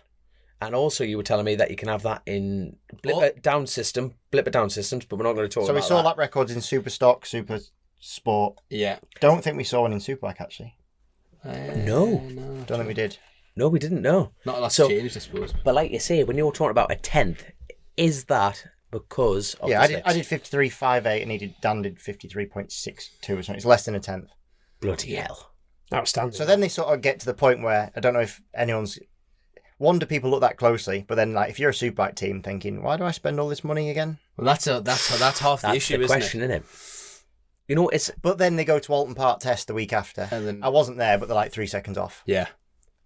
And that then brings in the whole, it's not an Ooh, hold accurate on. representation of what the So then you go, what is championship's it? gonna And throw. what? So you go, what is it? And then so I would assume again. Well, I'm just going straight back to the last sector. So if you look at Dan Linfoot's last sector, it was like 3/10 quicker than anything I did all weekend. Really? getting grip down, getting the drive 3/10. down. Getting grip down Jesus. But You- then, it because hasn't you've got electronics. Yeah. Yeah. And it hasn't got the same power. It's and a track not where you're as stiff fighting a for chassis grip, and all the and rest of it's a it. track where the bigger brakes don't make a massive difference. You know, all the stuff that you've got. it's Yeah. mad. But then, But you've got a bike that's 150 grand or whatever compared to a bike that's Yeah. 35 grand. They're a bit And more than yours that. is But you on know, a like, ride. yeah, mine's an animal. Yeah. Not that Dan's isn't, or But it's and easy to ride, Franco's, for but sure. they're different. so what was your best position of the weekend? What, in racing? And yeah, was it 11th? Yeah. So where was Andrew Irwin on the 1,000 Fireblade? Superbike Fireblade. He was in that battle for The last top race 7, he was wasn't good, yeah. His last race he was good, but it blew up in the last race. Well, the, So- top, the top 10 were covered by like. It's- Well, so, No, so my, it's- my lap in the last race was as good as third. So basically, Dan Linfoot's lap was as good as That's what I mean. But whatever. like, Is what I'm saying. It's just interesting, because when you're talking about them kind of lap speeds, and you're thinking, well, you've got the Superbike Honda, and then the stock Honda doing the Yes. that. You know, Yes. you know, So if you basically, sat down and read it- Andrew compared to Dan would be very comparable. Yeah. Do you know what would have been really mental. interesting is if Tom Neve had won the stock championship and done that year on slicks, I wonder what that would have been. Yeah. and then to know what his lap time was on slicks And this is on that bike, and this he's is then gone this to the is factory completely the weird Superbike. thing about it though, because like you go right, Davey Todd had he one of my knots for the weekend. yeah, definitely. Yeah. Yeah. I expected Really more struggled. from I don't him, know why, and I like Davey a lot, so hopefully he'll like sort that out. But like he won stock 1,000 last year, Yeah. and he probably wouldn't have finished in the top 5 on his superbike in stock 1,000. I don't think on his lap times. I've not had a proper look. It might be unfair to him, but you know, like Yeah. given what he was off, I think he wouldn't have been. And when you look at Dan's times against So, Davey no, and Tom, so if you say right, let's take Dan's bike or Franco Bourne's bike, or yeah, Franco was on 100 as well, yeah. on a prop that And is a you go- privateer bike. That's Yeah. the Bainbridge board. Yeah. so you go, well, just put a set of forks in that, and you'll get half a tenth, and then just put a set of wheels in it, and you'll have another half a tenth. And the and then- different shock in it. And But then it like it you say, doesn't happen. So then take all the electronics off then it. take the electronics off it. I mean, it's It's a weird how one, isn't it? much of the It's such a electronics weird are they one. actually relying on that stocker? Because they'll have it turned down to almost The off. Honda aren't one, they? the Honda kit stuff's like meant to be unbelievable. Is it? Like really good. But then it's Like, meant people but love it. We can go back. Let's go back to the Navara test. I think Kyle Ride was like point something off World Superbike lap Yeah. record. World Superbike lap record, and that was Scott Redden on the Ducati with every bell and whistle on it. You just think, how? Yeah, but this I don't know sport is how such many a- Weetabix he was having for breakfast in Spain. He was like- just doing fucking mad Was stuff on it, yeah. Like, stayed on it and it I know, worked. You yeah, know what I he mean? did, It's yeah. mental, though. isn't Can it? we change direction a little bit? Can you tell us about this BMW Cup? oh yeah. Because that's Oh, been long awaited, been loads of publicity around it. Obviously, Richie Cooper's in there, Michael Rutter, yourself. big prize money. Big prize money. There's a big prize at the end of it, isn't there? there. Is there? He's, Don't you I win can see it? Don't you win You get- M1000? No, you win an S1000R. S1000 You might as well give that to Richard Cooper now. It's still 30 grand's worth of bike. It's a lot of bread. Absolutely. Before we like Plus the prize on money. that, can we touch on first? I was watching the MotoGP the other day, and Neil Hodgson. It was quite funny because he was talking about the BMW Cup and about Good. Michael Rutter doing it and etc. Because it was like an FP1, FP2 sort of Oh, chat, right, you know, yeah. like, and it was interesting. And he was going on about he was going, and you can win £1,000, but he was doing very sarcastically, and it's right because he was going, you can win it. He went, great, maybe after you've paid all your flipping entries and your tyres and everything else, you can be down £2,000, you know, like. Yeah. No, but in the same And breath, it's true. Everyone's getting excited about the BMW Cup because of prize money. Yeah, but it's only but because there isn't prize money like that. And it's because there anywhere isn't else. prize Yeah. money anywhere else. And actually, he had a good point. So yeah, that's a side note. Yeah. But it is very interesting how someone from a different era, where they used to get Big money. massive Yeah, prize yeah. money, yeah. is actually belittling. And I don't mean that in a bad way. He's belittling it, I think, quite rightly. Yeah. Making Yeah, not belittling, but making a point. Because And to I be think clear, quite right. you boys in Superbike get zero prize money, We get zero prize money. which I think is I think if you win Super Sport, Very, you maybe very get a rare. grand a win or something, don't you? And You only the get, sport you has only get changed. super money in Super Sport for the Sunday race, and it's not £1,000. I think it's 800 quid or something like that. But I totally understand your point, though. It's like the It game was, has to me, it was changed just that much. interesting. It was interesting because Neil Hodgson was saying it, someone who's been in an era that's Made a lot of not money even out that long ago, yeah. but would have made Well, within the last 20 years. But when did he win the World Super? 20 years 20 ago. years literally. ago, There was 'cause a it was video on- the other day. Yeah. Oh, was it? With Who's his the vest daddy? on, who's the Yeah. daddy? Ah, on that yeah, field of Ducati, yeah. yeah. But the mat like that. With me, I found that interesting. Chrissy always brought it up. It was like since cigarettes left the game, Yeah. Yeah. isn't it? You know what I mean? Cigarettes and alcohol, yeah. Well, it is so, isn't it? You know what I mean? There's a lot of beers kicking about now, isn't there? Beer Monster. Non-alcoholic beers. You've got a beer company in the F900 Club. Hey, BK. That's Yeah, the but Rocket, they're part of Rocket. But branding. that's who's Oh, put is the it prize really? fund up. Yeah. What's Rocket then? It's an umbrella firm for lots of other little companies. Right. Or not little, but Got you. other companies. Hey, That's a- did anyone that's a see Google Leon search Haslam for going later. onto the BMW? Anyway, ignore that. Let's not go too far off what you did. Yeah, Dom. Because I already went off it. Yeah, where to begin? Where to begin? You know what? Are they fun? They're great. Even around Honestly, Silverstone? The thing is, you know what it was. I think I know I was like engraved the trophy now. Richard Cooper is going to win the championship. There's no two ways Oh, about Dom, that. I hate when you say that. I Would just don't like when you okay, say that. okay, the other co-host, would you like to? Would you like might to? not. Look, He come wasn't on. 20 seconds up the road, Dom. Thomas Strudwick no, is in the no, race. no, but you It see, was but a this- last minute entry that I didn't know about. Which He's is a doer. Which is fantastic. You know, the thing is, who was I talking to about this the other day? Right. Here we go. Well, I'm going to have a Cooper talk here. Because I've heard a lot of things that are saying he shouldn't be in it, and this, that, and the other. And I've heard a few, not many, the other way, going, he can do what he wants. It's a race series, Yeah. and he can do what he wants. I'm of that opinion. Right. So we can do our opinion. So my one is that it's designed. People have said it's designed to be a championship for those that aren't doing the other classes, etc., etc., or maybe even a feeder class, right? But in a feeder class, you need someone to gauge against. So, right, let's say, for example, and I'm not taking it because he's not a good rider, but let's say if you were an up-and-comer and you think, right, all I can afford is the BMW Cup, and you go and you beat Tom Tunstall, shall we say, nobody's going to look at you. And that's no disrespect to Tom Tunstall, right? However, if you're someone and you get to go in that class, and because that's the class you've chosen, because that's what you can afford and that's what you can do, and you go and wipe the floor with Richard Cooper, different story. 100% agree. So actually, it has its benefits. Yes, there's every chance you're probably not going to win it because there's someone super talented in there. But he's a great benchmark. And if you do beat him, actually, it makes it a better feeder class because someone will look at you. Whereas otherwise, it's definitely not a feeder class. It's just a class.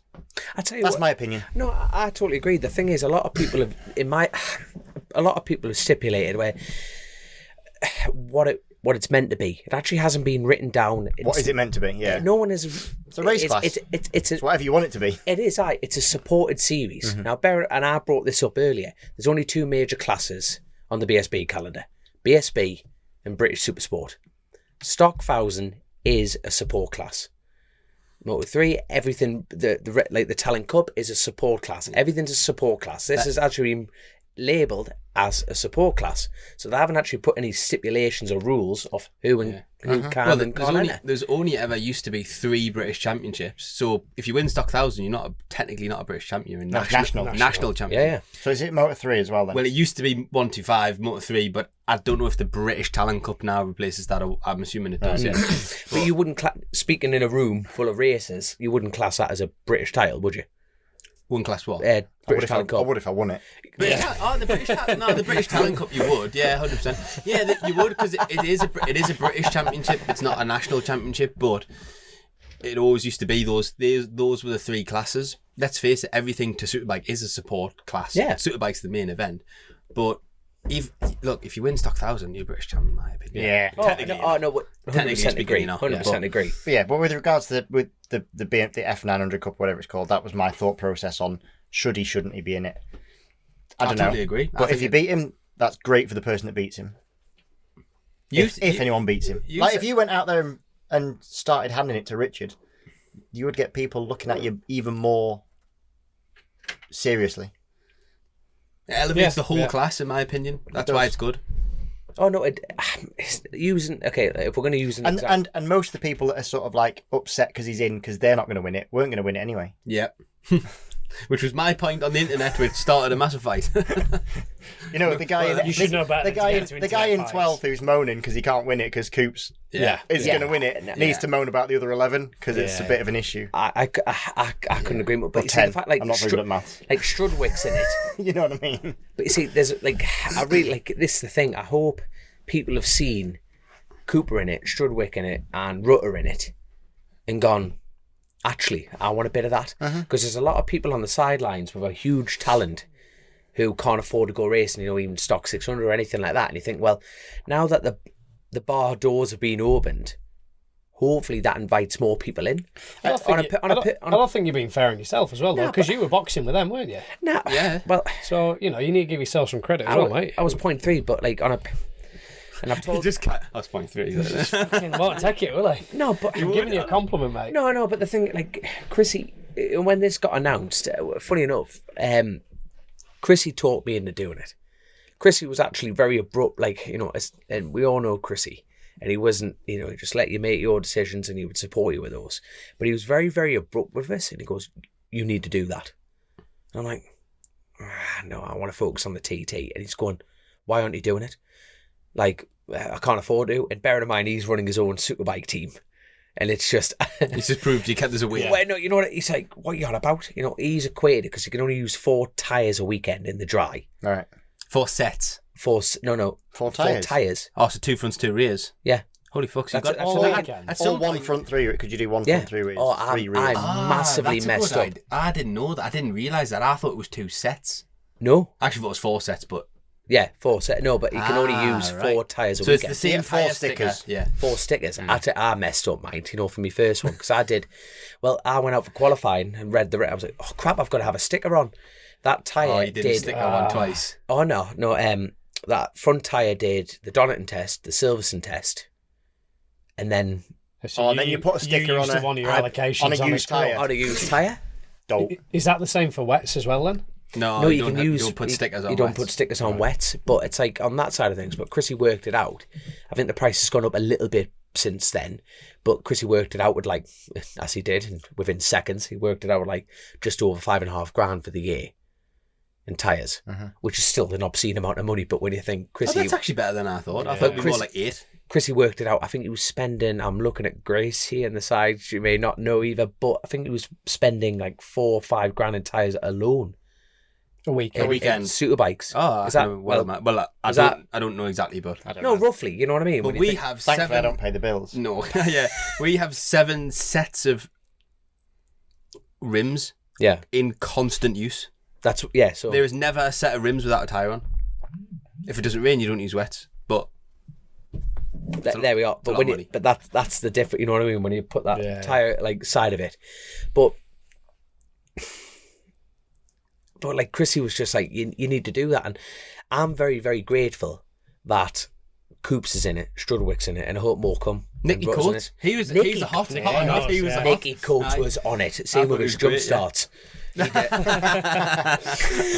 He wasn't very hot adhering to the black flag, though, was he? Mate, I tell you what, he could his dad, Ernie Coates, runs like all the support in the Irish racing. He could like Nicky. He hasn't been racing. He's like he's like you, man. He's like the oldest, youngest retired lad who's ever but been in racing. He's done a lot over the years, and then has been riding on track days, hasn't he? So his track days are excellent. They come round with beers and that at the end of the day. That's awesome. me. Like proper good, great crack. But he's in it. But I tell you what, that jump start was a typical Northern Irish jump start. It was just typical stuff like, I'll get away with this back at home. If you turn on, Cookstown is running as we speak. You turn that on when it's on the telly. You watch a start, and it's just like everyone just rolls. And if you're an English rider, you'd be like, where's everyone going? And like everyone's rolled a row forward, then the flag goes. You've raced in Irish roads. No, I haven't, but I've seen plenty of it. Oh, yeah, you just not a single penalty, no nothing. It's like you have to go for it. I think Nicky was still on that page, but even so, Nicky was massively in the fight.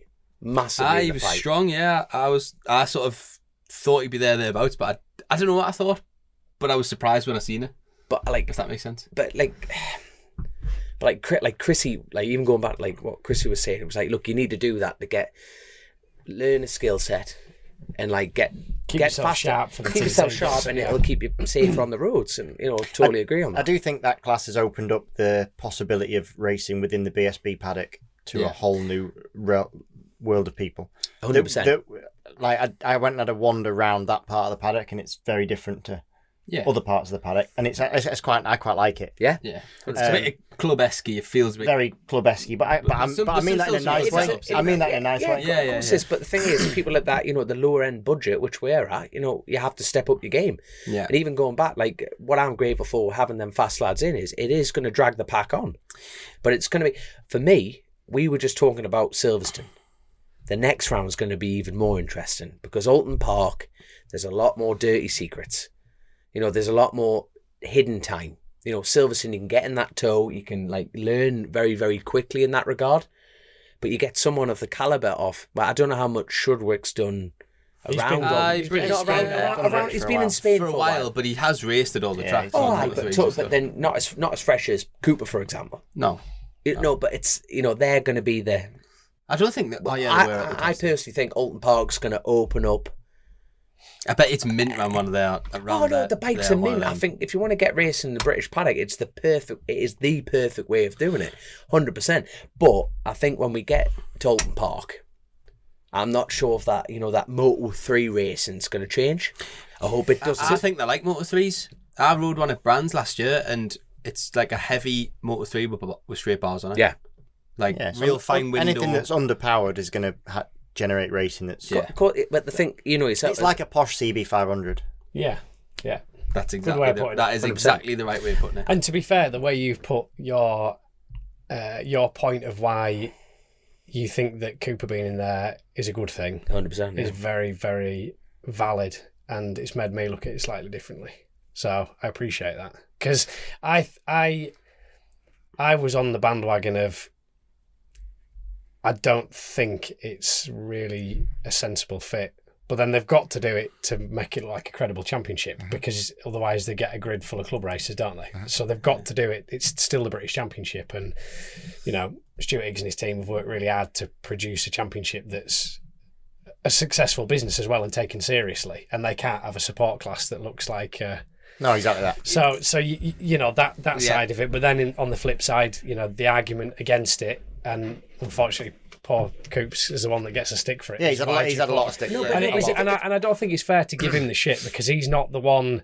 This isn't Cooper's fault. Is it? No, He's if just you- collecting the checks at the end of the Well, day. wouldn't you? Wouldn't you? If you'd got a chimp and a mortgage, and you're thinking, of course you would. I've had a horrible crash, I've snapped both my legs, He's just enjoying his racing. he can come back. And I there's think no- he's there's well no rules, there's no justified in law doing it. against No. doing that. No, not at all. But the thing is, if it wasn't Coops, it would be someone else. Exactly. You know what I mean? Yeah, it's not definitely. It's an opportunity. Is there to talk go about and Troy, have nice about racing. Troy Courser doing one? Was Oh, that, please, was that, that'd be good. That would be really was cool, that would. bullshit? I don't know if I hadn't that heard that. That'd be cool. I'd heard that No, was but that he was going to It'd do be good one. if they brought back like a legends class with like Well, hold Corsair on. and get Well, we've got Chris Walker back racing again Walkers back. in Worlds. in World Get Neil Endurance. Mackenzie back in the out. worlds. No, but the Get thing them- He'll is, do it just, for a quid or two. Nail won't he? it. Of course you, he will. you never saw one of them screaming Fish to and have a chips go and at a try fiver. options. Did No, you? true. Yeah. No. You didn't Well, see a single. Stork You know what I did. mean. Aye, but I tell you what, he that did. was the Do you most know- iconic moment in And British racing. And the Guinness. That They had a race. good race. When it- Well, they won McGuinness two, weren't they? first Yeah. and second, that yeah. You know what? I unreal. think I think it's great. I love the class. I think the bikes are mint to ride. I'm a big fan of the class. Cooper being in it elevates the whole championship for everyone. And people say, I think what annoyed a lot of people, so people that I talk to about it, say it wasn't sold or positioned as a class like that. Actually, that's not true. It wasn't sold or positioned as anything. No, it wasn't. You're Oh right. no, And it's not a feeder class. It could be, but it's not, because Stock 600's a feeder class. You win Stock 600 or you're in the top 3, you've got to move out of it. And if you go out of... I couldn't go back to Stock 600 because I'd scored a point in a Super Sport race. That was it. You can't go back in. So Aye. that's a feeder class. Yeah. This is not. This is a championship on a totally different type of bike that for less money could allow a really young lad to show his talent, or girl, show the talent in front of like people with the opportunity to do something, but also lets the bloke who's in his 50s who's got a bit of cash wants to go racing at Or good woman. level. Or woman, sorry. I tell, Or anything, whatever else you've got. Yeah, you got to be careful now, haven't you? But I tell you what, the thing is, right, it's definitely highlighted that people read what they want to read, Yep. don't they? Yeah. You know, people pick, and that's in social media and journalism and anything. People pick the bits they want out of it and make something out of it. Because nothing is being highlighted as this. And you know what? If it was, you wouldn't have superbike riders in the class. How many? You know what I mean? How many riders have come through one make series?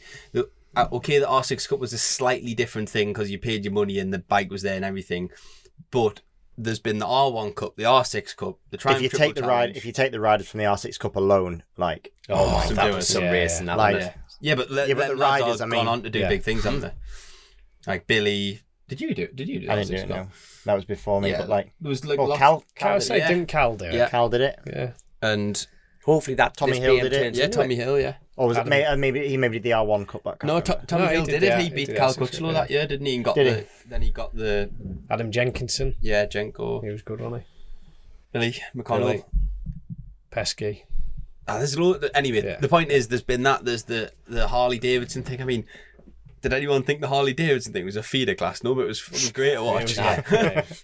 Like Jeremy Williams rode in it, and like loads of like Mike Oh, Edwards that and all was- that. He's still He's- doing Harley class now in America, though, isn't he? Yeah, He's some he's boy, still at isn't it. he? Some He's Put another bagger zero thing, on the end of the paycheck, He's isn't it? still at it. That's the way to I do think it. they look cool. I mean, they're heavy. They look heavy, but They look They class. Have you look seen when they mint. crash? They look No, even but see, heavier, they- don't they? They just obliterate they've got like themselves. like forks Well, in them and that's stuff. so that you know? that's the problem with those sort of classes. That started out cool. So that baggers thing, right? That started out as like, It was a bit of a joke. let's have a wasn't bit it? of a joke, right? Yeah. They are worth more than the superbikes now. Big, yeah. Like they Shut are up, man. That's America 100%. all over that, though. Do you know what I was They're going to and the prize money is ridiculous. So the baggers, £3.50. the 348 for 14. No, but seriously, like the money for the baggers is insane, and the bikes genuinely cost more than the superbikes. So what starts out as good fun gets expensive. gets doesn't it? expensive, and it also Super gets twin stupid racing. But I because was the gonna trouble is, like they're now going like 12 seconds a lap faster than they were 2 years ago. But the bikes are just as heavy, Yeah. so it actually gets a bit daft. Yeah. Oh, if one of them Do you know what I landed mean? on you, you'd know And about they've it. seen is some of the serious. crashes are like, but they're bad crashes in the way in which they let mental. go, the point at which they let go. You see They're them like the messy. front's going for days, Yeah. and then they're like, it's just like you're on a sailing So I think boat. they were cooler when it was just literally like, Yeah. I've got a bagger, let's just go and have a play. How long do you think that BMW Cup's going to be before somebody starts doing something they shouldn't? I don't think you can. What can you do? But one make series where they take their own bike home. Yeah.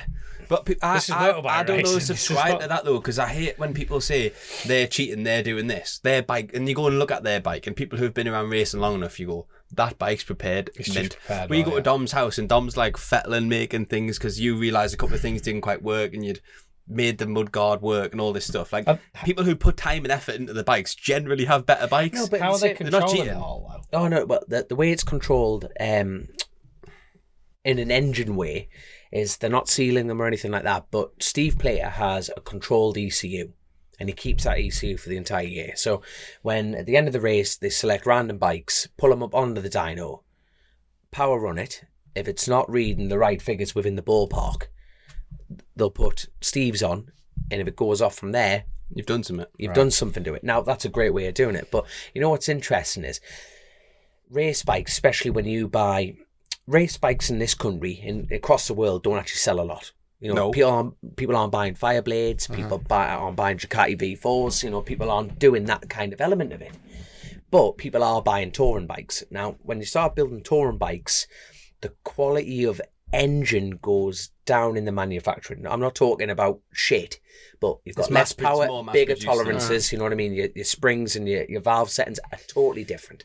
So what's going to be interesting about this championship is, and the part of the going back to the Cooper thing very briefly, is it wasn't like Connor Cummins winning superbikes, you know, 6'6", whatever he is. And you know, we're talking about the weight, power to weight ratio on it as well.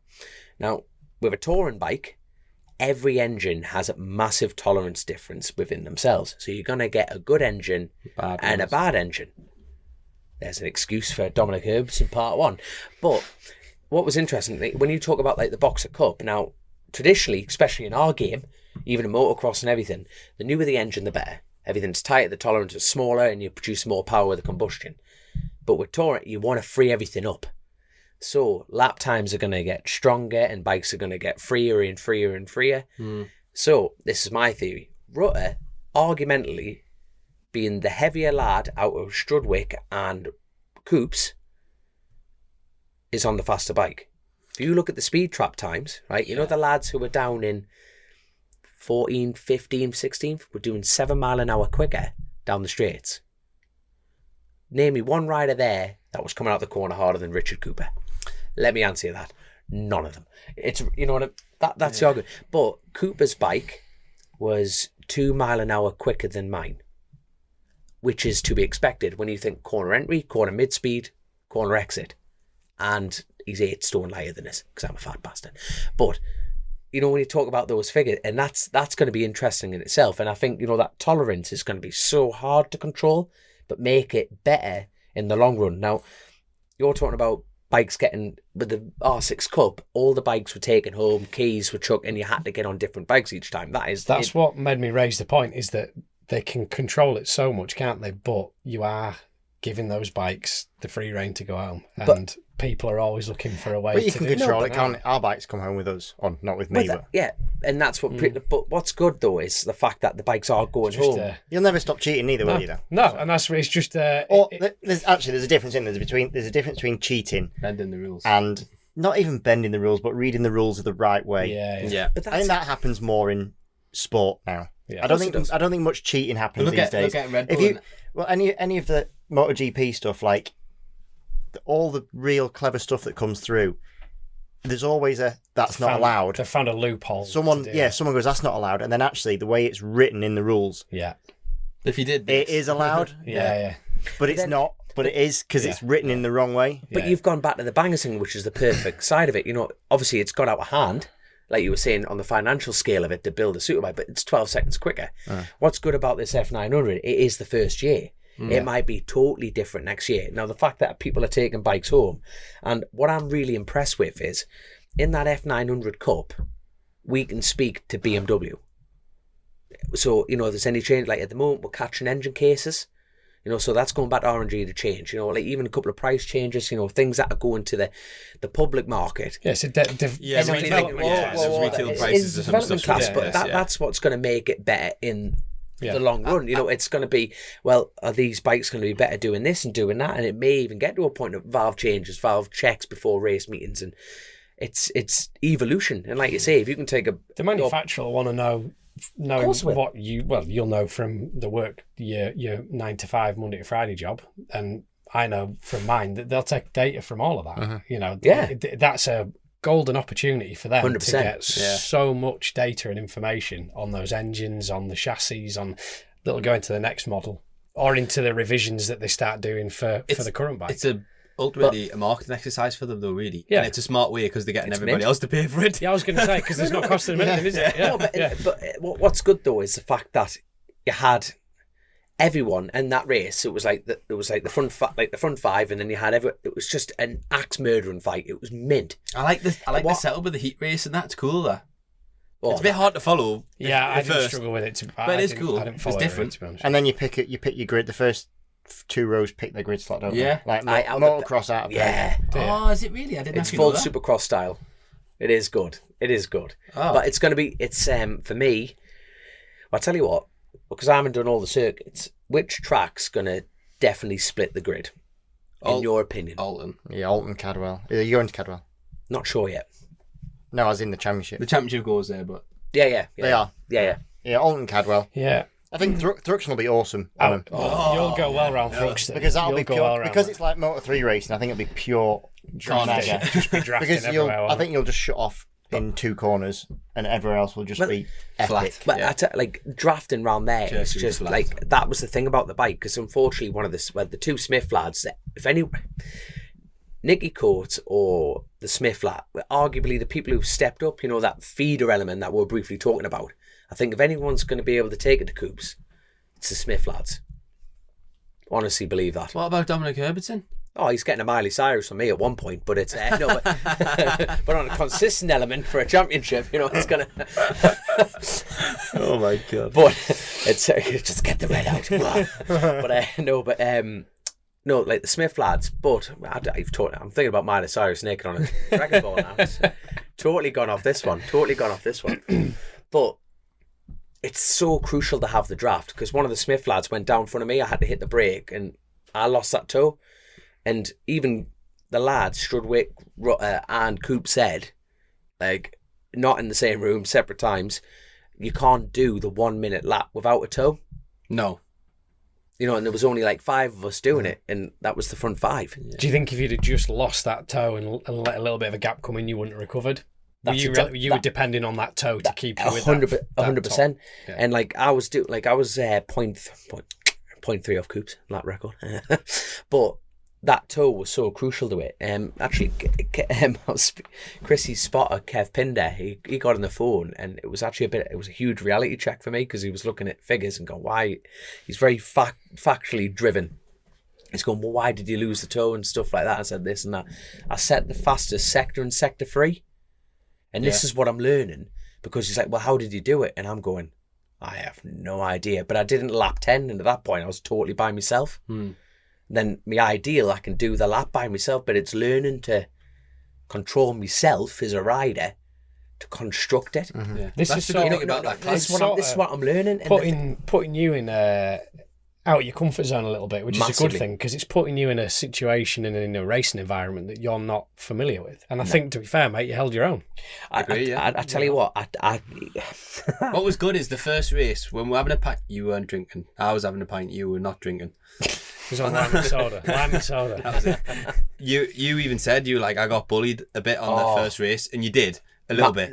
What do you mean a little? But the Sunday race you didn't. So like you actually thought about it and you did something about it, which was good. All I could think of was Chrissy would have just been going, you soft shite, and he didn't swear in a moment. He's like, because I tell you what, being open and honest with you, totally open and honest with you, that first race, I realised all the mistakes I've ever done on a short circuit, and I haven't done a lot of short circuits, but it's that roads mentality, and it's especially like Ulster and Northwest.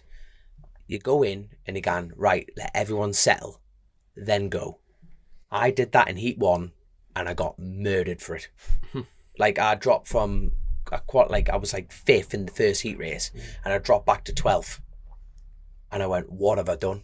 I literally came round turn 3 and went, let everyone else settle. And I went, why? I came in full of foot and I was like, why did I just say that? Yeah. Whereas now, you know, Like, you've got It's when the lights go 110% at turn 1. banzai. I couldn't, and I honestly, all I could think of was like, especially in that crispy class. The superbike class is probably a bit. No, but even that was the thing, you know. You can't give anything away, can you? No, and all I could think of was Critter going, and I just remember it going to that main race going, nah. You know, what would Chrissy do?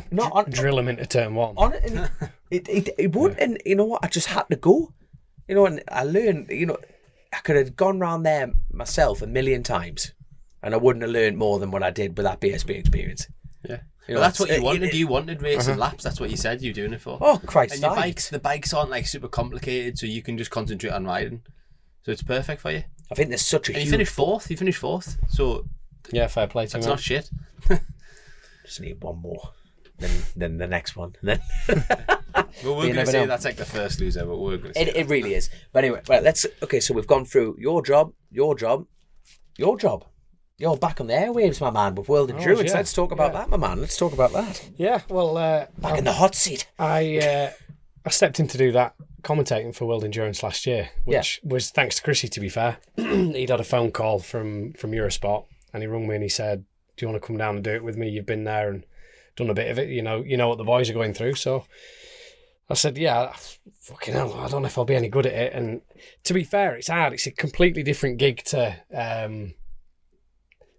I think I actually said this while you've never done we were commentating up to that point. No, ever. Like you know when you sit at home and you're watching from home and you're watching it on your 42-inch TV, and you see someone skittle off in the background, and you go, "That's so and so," because you could tell by the colour of his helmet, and you know it was. And I've done it with World Superbikes, and you go, "What the fuck are these lads doing?" You're in a booth with a tiny little screen with showing the live feed. You haven't got any other images, so you're not seeing things from other camera angles. You've just got the live feed that everybody else is watching.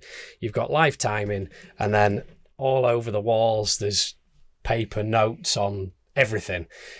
You're trying to take a lot in and still keep luckily for me, I'm in there. I was in there with a lad called Tom Gaymore, who's super professional. He's the lead. He's the equivalent of Steve Day or Jack Burnicle, you know, and I'm there just to sort of talk about what the riders are going through and talk about it from a racer's point of view. But it makes such a difference when you're next to somebody like that who you can just sit and chill out, and they sort of feed the conversation into you, and then you get a little bit more confident to be able to sort of speak up on your own and stuff. But look, for sure, I'd rather be racing in it. I'd rather be riding than talking about it, but the opportunities aren't there, and I'm 34 and it is what it is. Do you know what I mean? I can't chase something that isn't there, you know. So I tried to knock a load of doors down over winter and nothing happened. I think I said when we sat down and talked about it, there was 3 conversations and probably now it'll come of it, and that came of it. So it is what it is.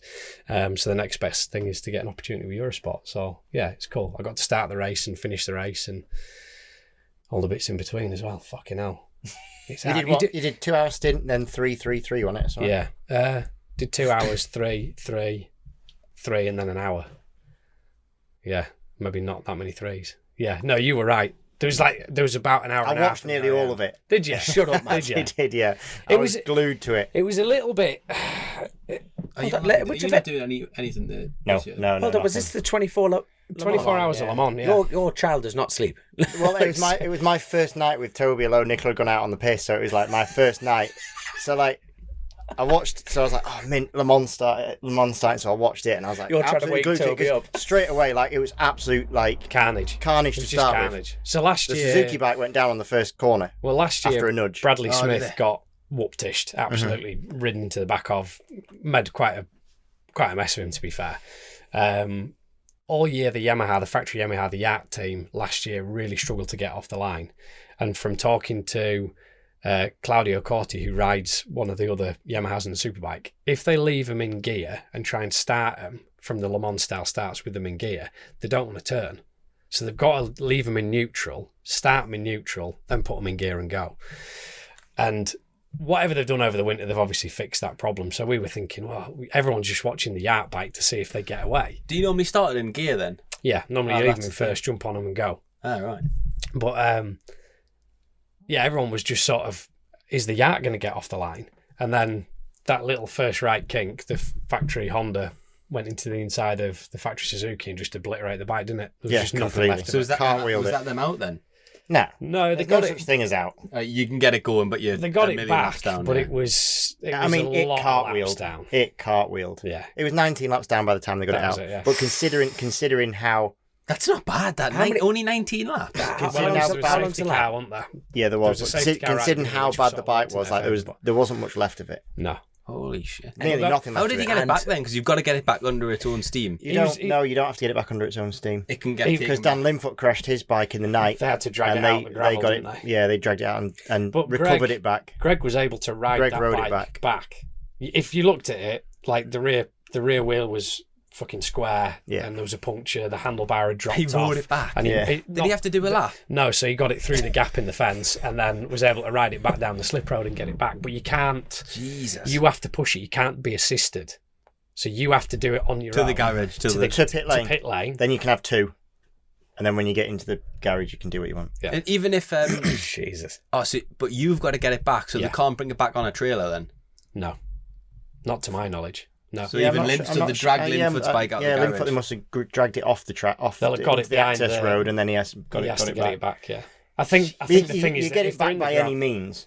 Right. But like, yeah, when you're racing, The grav- especially at endurance, like when I did Spa with certain stuff, and obviously I never started any of the races, but they were basically saying if you crash, just crash to the inside of the track, especially at Spa, because there's no real access roads around. Shit. Yeah. So it's literally like If you're gonna crash, forest. just do it this way. You have And to, it's or like so- just do what you can to get back, because you like there's a lot of rules. Like if you cross the track with a messed up bike, you'd be in trouble. Right. So you just got to really. There were certain Can you places like imagine? do not crash in a certain place because it'll take you an hour just to get back, even if your bike was running. Can you imagine pushing that back up from the bottom up that road to get it back up to the pit lane at Yeah, Spa? but by any means, you just get it back. So yeah, it was absolute.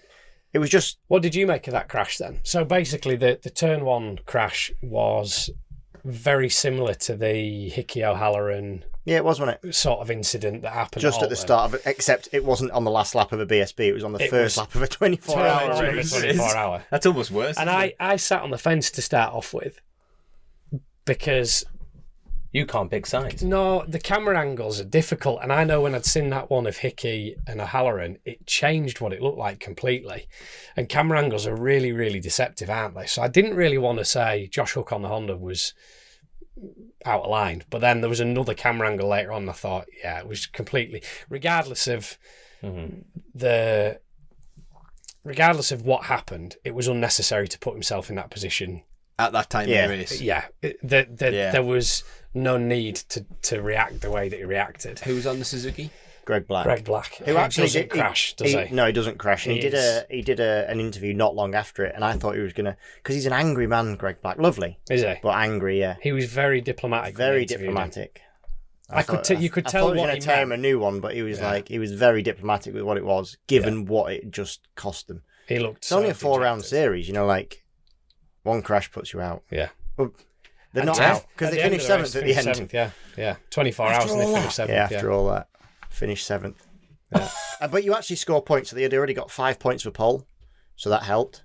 And then they get points. And then they get points every 8 hours. Oh, that's good. Yeah. Yeah. So I don't think they scored in the first 8 hours, but they did it 16 and 24. So At yeah, the end, by the just time they keep get to the going. end of the championship, those Makes a points may difference. well count for something if Honda have a breakdown at the next round or something. So But I was glued to it. It was fantastic, really good race. And with endurance, people think you just bimbling round, but they are going like fuck. No And one we ever should- bimbles we should, round Unreal. together, we should give a Unreal. shout out to the ADSS lads as well. Yeah. So they finished 6th in class, And they'd had a crash early on. and they had a crash. They were nearly last Yeah. in the first hour. And or who's so. riding that? Chris So Walker. Chris Walker, Chris Platt, who owns the team. owns the Yeah, ADSS team. Have you rode for these lads before? No, I haven't. Oh, isn't? And sorry. Craig I'm Watson, get- I'm Captain Kawasaki's very own. Because there's No, he there's wasn't also racing. an all British French team.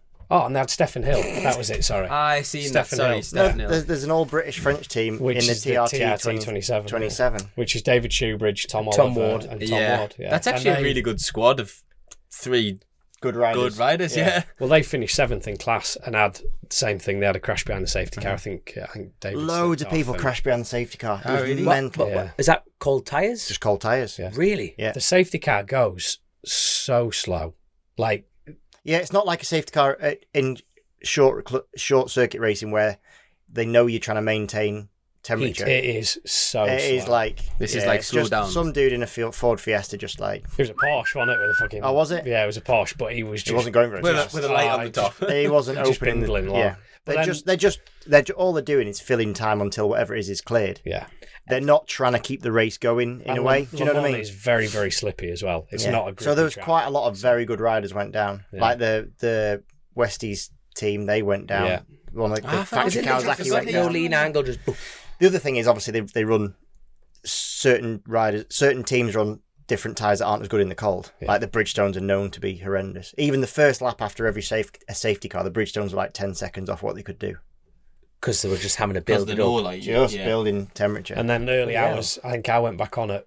It It was 1 degree, wasn't it, in the night? It was, yeah, 3. Got down to Was it 3 3? degrees. Yeah, 3 degrees was... And then fog. And then the fog came in, and that just caused carnage because it started bringing moisture into the track. And I was glued to the timing What strip. would you go on? mega. What would you go on tyre wise? Would you ever be in a situation the night where you'd ride on an Inter if it was dry but just no, cold? they don't I normally. don't They think just so, stay on the no. slick because the pace just is changed the that compound. fast. Just go to a lesser. The pace at night was I was watching it, but Etienne Messon on the Suzuki was only 0.3 off what the fastest lap of the day was, which was Reiterberger. I think he did the quickest one. Yeah, It was like 0.3 off. Jesus. it's Middle of the bonkers. night. And someone had tweeted us saying, What slippers was he on? They ride Bridgestones. Someone had tweeted saying, do the times drop off? You know, do they just ride at this pace for the first hour? I'm like, no, that is No. all race. Maybe the last The last, hour. the I last, love the the last idea 3 of it. maybe it depends. If they get like a couple of laps in the last 3 hours, then they just ride to a set time that they know they can't Yeah. get beaten on. Yeah. Well, you did a privateer side of it. How much does the Le Mans, if we started a boy band team here, Roughly as a cost, Can I be the Yeah. reserve rider, please? even Grace is thinking, that's a great idea. Chasing the Racing endurance team Le Mans. Like, It would be good. It would be Yeah. mint. get in touch Yeah, but with if you Grace think- Rouse if you think- at Chase the Racing if you do this- hotmail.co.uk. If you do the Superbike, you're already talking like 60 tyres in the 24 hours. How well will 60. yeah. Well, yeah, because you've got to think a stint's 50 minutes or so. Your And you need weekends. two per stint, so you've got nearly 30 stints. Holy shit. now I know That's 60. I know you've just started So with, if you do, Quick maths. So if you're doing stock, your average cost is going to be somewhere between 10 and 13 grand at an absolute bem, if you're lucky. That's Flip. not including That's just running. crash Yeah, time. but That's sure you're just going for to your do like, tyres and your fuel. you'll do flipping 3-4 That's grand in fuel, what won't you? that's what the costs were coming back at. Is it controlled any somewhere chance around at all the fuel? will It's for 3-4 Lendia? grand when I'd take me van to the co-op to fill for fuel. Never mind. flipping. Not being funny, but you wouldn't want to do it on his superbike. You'd want to do it on a super stock bike. No. And Like, enjoy it. I'd love to have a Ducati, even if it The was only for stockers one lap. they'll maybe do 4 stints on a tyre. The ADSS guys were doing 4 On a front they 4 do, yeah. stints. Yeah, No, they did on 4 the stints fronts. on a rear. Did they? Yeah. Wow. Jesus. Yeah. On slicks as well, or on yeah, treaded? yeah, on slicks. Whoa. Got to make it work. But the thing is, if they get the bike set up and it's working, Yeah. We're talking 15 grand to run the event, not the 150 grand that you need to buy all the shit to do it in the first place. yeah. Well, if I get You me might need to dash, upgrade the if I trailer. get me dash back from Australia, I'll put the bike. Well, the reigning champions won, so TSR won. Yeah. Was And it Yar- Gino got to do a lap. So Yeah, I see. that was Yeah, really Gino's cool. that back. was mega. And we've seen Gino back at BSB. It's really Yeah, nice to see yeah. him back Good. at BSB. Obviously, he runs an outfit there anyway. Yeah. So it was cool to see him. He was actually in our hospitality. I didn't get. Yeah, I haven't got to chat to him yet, but it was just really His cool to bikes see looked him. amazing. Like the super sport bike Ducati thing Really? looked unreal. I love Not the seen colour. that. It's like a orangey colour. Fucking lovely looking thing. They got him on the grid and got him in his leathers, and he did like Did a a lap of honour, parade didn't lap. he? It was It's cool. fucking brilliant. To be fair, you know that lad's gone up through absolute hell. You know it was that was looking bad after Yeah. Suzuka. That was not looking like he was going to be a very well person. So you know, I think And he's been back on a bike track day anyway, Yes, not yeah. just a parade lap. So he's been Yeah. back proper. So it was a good race. And Yamaha actually finished a race yeah, because last year I don't think they finished a single race. Oh really? yeah, they did. I think did they? Which one? Yeah. Really, it must have been a short one because they shit themselves all the time. Did they not at Most? Yeah, it was 6 hours. Oh, probably didn't why. finish a 24 hour. Six hours round there. That BMW was intense, fragile that. last year as well. Was though. very fragile, and that carried on. So That was good. I think that's the nice thing as well about it is that in that championship it was Honda, Honda, Yamaha, BMW, Ducati fourth. Kawasaki were fourth, weren't they? You know, all the manufacturers in there punching, and Ducati, there or thereabouts. They seem to have they had the same issue. Isn't Chaz Davies riding that? Yeah. It looks cool in the white and the blue and that. I like that. It's just nice to see in a championship, and you know when you 3 different tyre manufacturers going. Yeah, well. it's cool. Actually, you there's don't a get that 4th. anywhere, do you? There was King Tyre. Did Was you there? see it?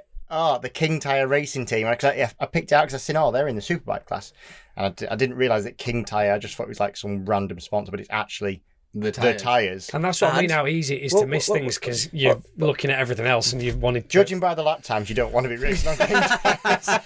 That was my question. There you go. Simple as that. I'm looking down I sponsorship. was going to say, don't send a CV to King Tyres. I'll tell you what. On roads news, Dunlop have pulled out the TT. Oh, really? No Dunlop tent at all. Nothing. Only You can still Metsler. How run have I Dunlop not seen tyres that? if you No, want you to. can still. That's where people have gone wrong on that because okay. people were saying, "Oh, you can only run Metzlers." It's not the case. You can run at the TT. You can run whatever you want. You can run Michelin's. You can run King tyres. So you just have to buy them. Is It this is hard to buy after them, yeah. the But Dunlop won't be issues there they're to having finish last like year? There's been no. They're not going. No. Yeah. No, That's not what. good. Yeah. So it's like Dunlop will not have a presence in the paddock. Is that because you think they got bad press from previous? Well, Possibly, they were having but there's issues been- last year. But then again, there's no worse press than almost admitting if that's the reason. That's like, actually, we shouldn't go It's there. very guilty, isn't it? Yeah. Yeah. But there hasn't It been. wasn't me, but I'm not going to go again. I mean, they only come to BSB for the British Talent Cup now. Yeah, but they weren't even there. That was Holbeach. Oh, were they not? I seen. That was Holbeach. So they private firm. The private firm. who And then was they just driving had that some firm. Dunlop people there then. Yeah, so like I think the Seen Pat Holbeach Walsh lads. and stuff was there, but he was only Oh, kicking right. about. Well, I've been wrong many a time, to be fair. I've never mind, seen the Josh. truck, to be fair, but it's only because I seen him walking down the paddock that I thought, oh, they're there. Well, Pat Walsh is like the British representation Yeah. of like. So does that have any implications for anyone? I'm not really sure. Now there hasn't been any press release on that side of it, but there's been like the sole supplier. But like, who would have been your Dunlop runners in the past? Well, Hickey, bloody hell. Well, Hickey's sponsored by them, isn't he? Well, he's a Padgett's- tester for them, isn't he? Yeah. He's done a Well, lot of Padgett, work. if you cut Clive Padgett in half, there's only 3 colours that'll come out of him. That'll be Honda. Clive Padgett have a K-Tech tyre machine and there and Dunlop. he'd be charging everyone to fit the tyres. No, but that's the thing. Hickman is still a Dunlop factory rider. Yeah. So he'll be on Dunlops, still on yeah. Dunlops, you know what I mean? So, and I think Michael Dunlop, he rode Metzlers once, he didn't agree with them. You know, it's like that personal preference, especially when it comes to racing around on the roads. Yeah. You know, you want something to work, you make it To be work, don't you? fair, I don't think it'll be too much of an issue. I remember having a conversation with Paul Phillips that I thought it was wrong that only Arai were allowed to be in the paddock. Do you remember? Oh, was that true? Yeah, well, I didn't- Arai had Arai sort of they were the ones in the paddock. Well, they're like Yeah. the My understanding safety was supplier. that the other manufacturers weren't.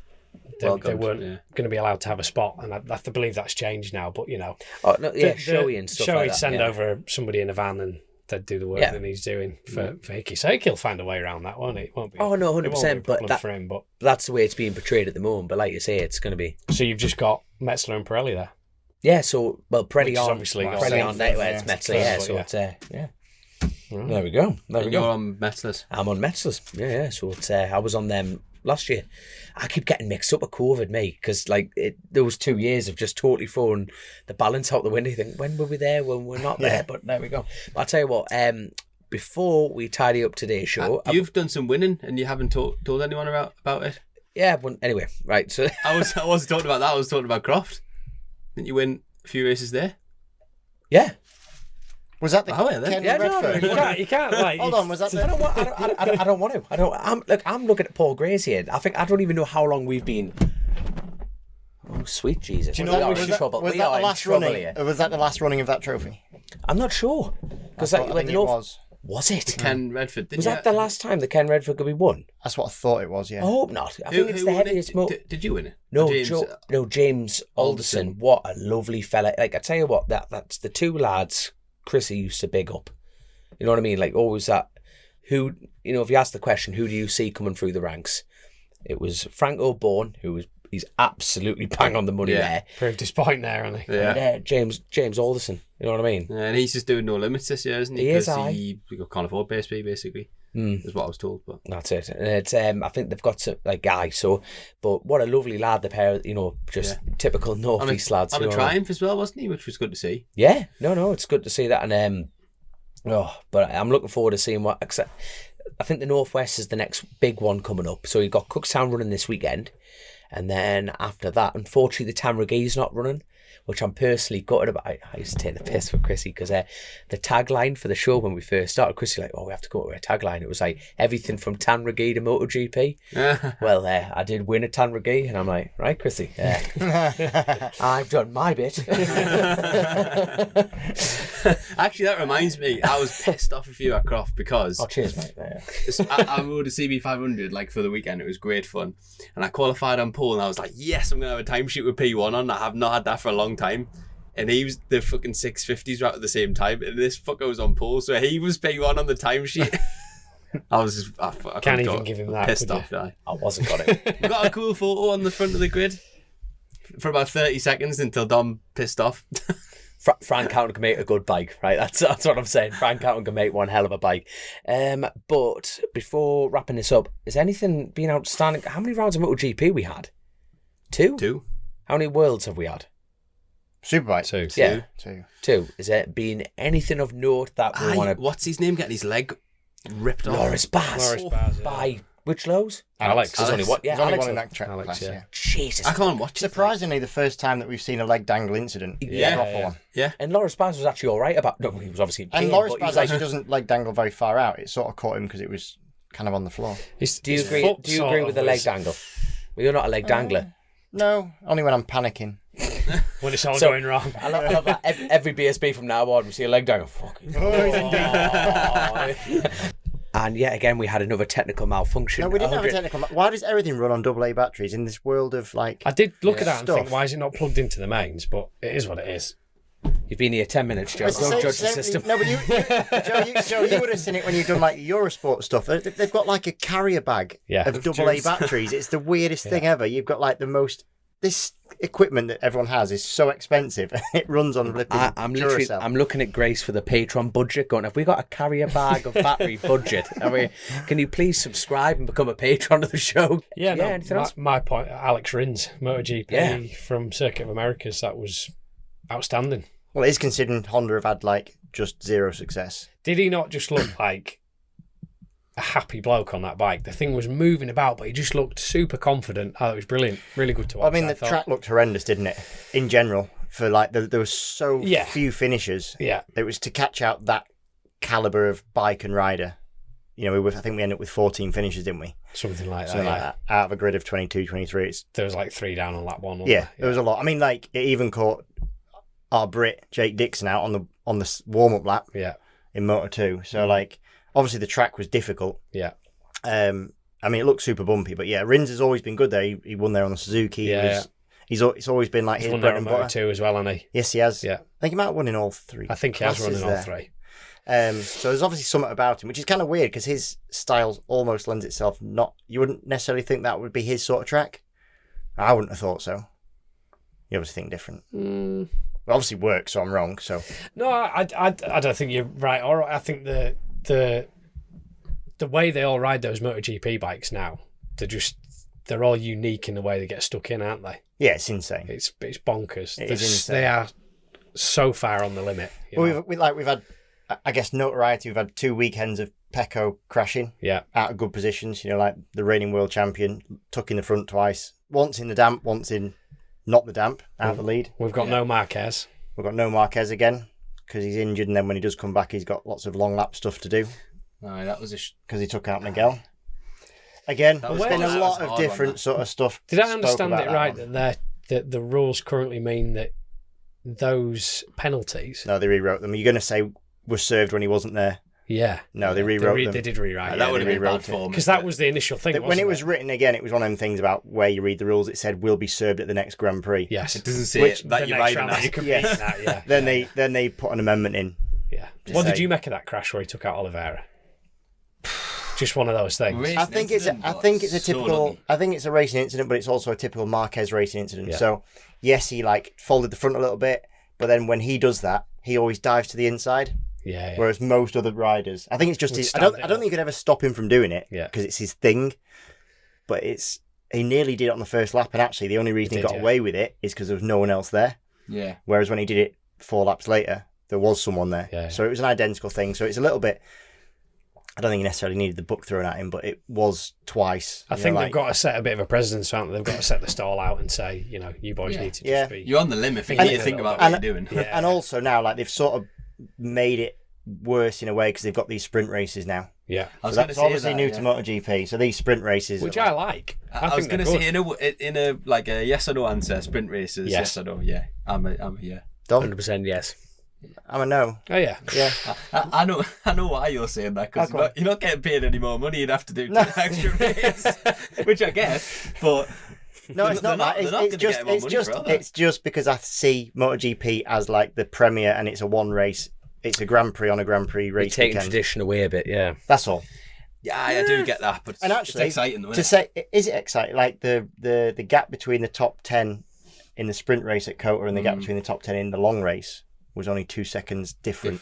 For twice the distance. It's great to see more of that racing. For me personally, that's but it does generate the desperation. Yeah, absolutely. Yeah. But that's which is also the drama. Is that not better? That's better maybe as a viewing sport. I like it how on a Saturday, if you like, so when you're not at BSB or wherever, and you've got a weekend at home, and you're like gonna go out on a Saturday night, and you get a MotoGP race before you go out. I love that. Not go out. That's have to do that apart from you've all got kids. You've all got kids. I'll rephrase that. Just a GP race on a Saturday. I love it. Yeah, that is cool. It's class. I tell you what, I've got, now that we're talking about MotoGP, I've got a great question on the patrons here from Luke. And what are your thoughts on the surface of Circuit of Americas? What's your thoughts on that? Like now to him, it looks like an incredibly bumpy, shitty version of Knock Hill on the TV. Any thoughts on that? Obviously, I've personally never raced it. You know what I mean? That you said then. Yeah, I think we kind of touched on it, but I don't necessarily think the bumps are what was catching people out. I think there was obviously just a lack of adhesion. From the track, and it's also a super technical circuit. Like, it's ridiculously technical. There's not another circuit like it, so it's also easy to make a mistake. So I think those two things combined. And I've got another one from Jess, but you see a lot of these, like Aaron, Craig, you've got William Boyd, you've got Tony Rose, Jason, you've got Timu. I apologise if I've got that wrong. I really do apologise. Do they know to me? Okay, we've just lost a patron, Chris. That's edit that out. Sorry. Do not edit that out. You'll love that. There you go. So, sorry, mate. That's all him, not us. Fucking filter got removed then, didn't it? And Tourette's. 100%. Oh god! You're always opening the camera as well. Whenever you do Eurosport commentary or anything, he's always like on point with it. A good one for pretty much just a bit of a cheap shot from Jess Mortimer here, which is good. Who was the biggest surprise, good or bad, to you all at Silverstone? We did all. We literally went down in the detail on that. Yeah. But good question now. For Josh, what did you put in Jack's breakfast to make him do that? That's from Jess. One, I'm definitely not in control of the breakfast. He actually made me breakfast at Alton Park. Can you believe that? You just fluffed him well, didn't you?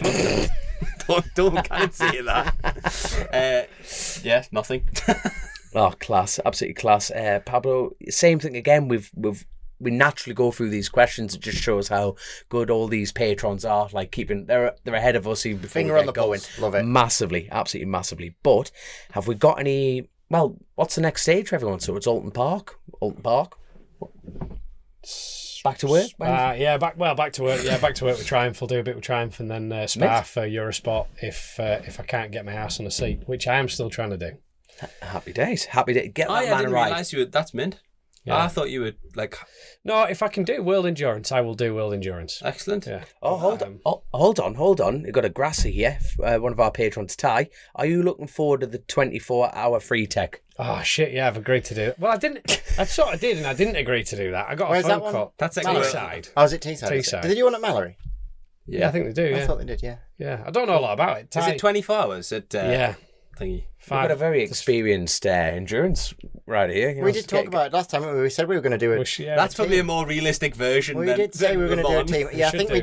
I think Le Mans a bit far out. I think we'll do Teesside. Budget-wise, yeah. Do a free tech one instead. I'm just going to say that now. I'm up for that. I'm up for it. I'm up for that. We just need someone before. Hint. If anyone could provide us a bike, that'd be What that'd can be you awesome. ride? What are you eligible to They ride? run GSXR 125s and So there's got to be a CBR 125 4-stroke.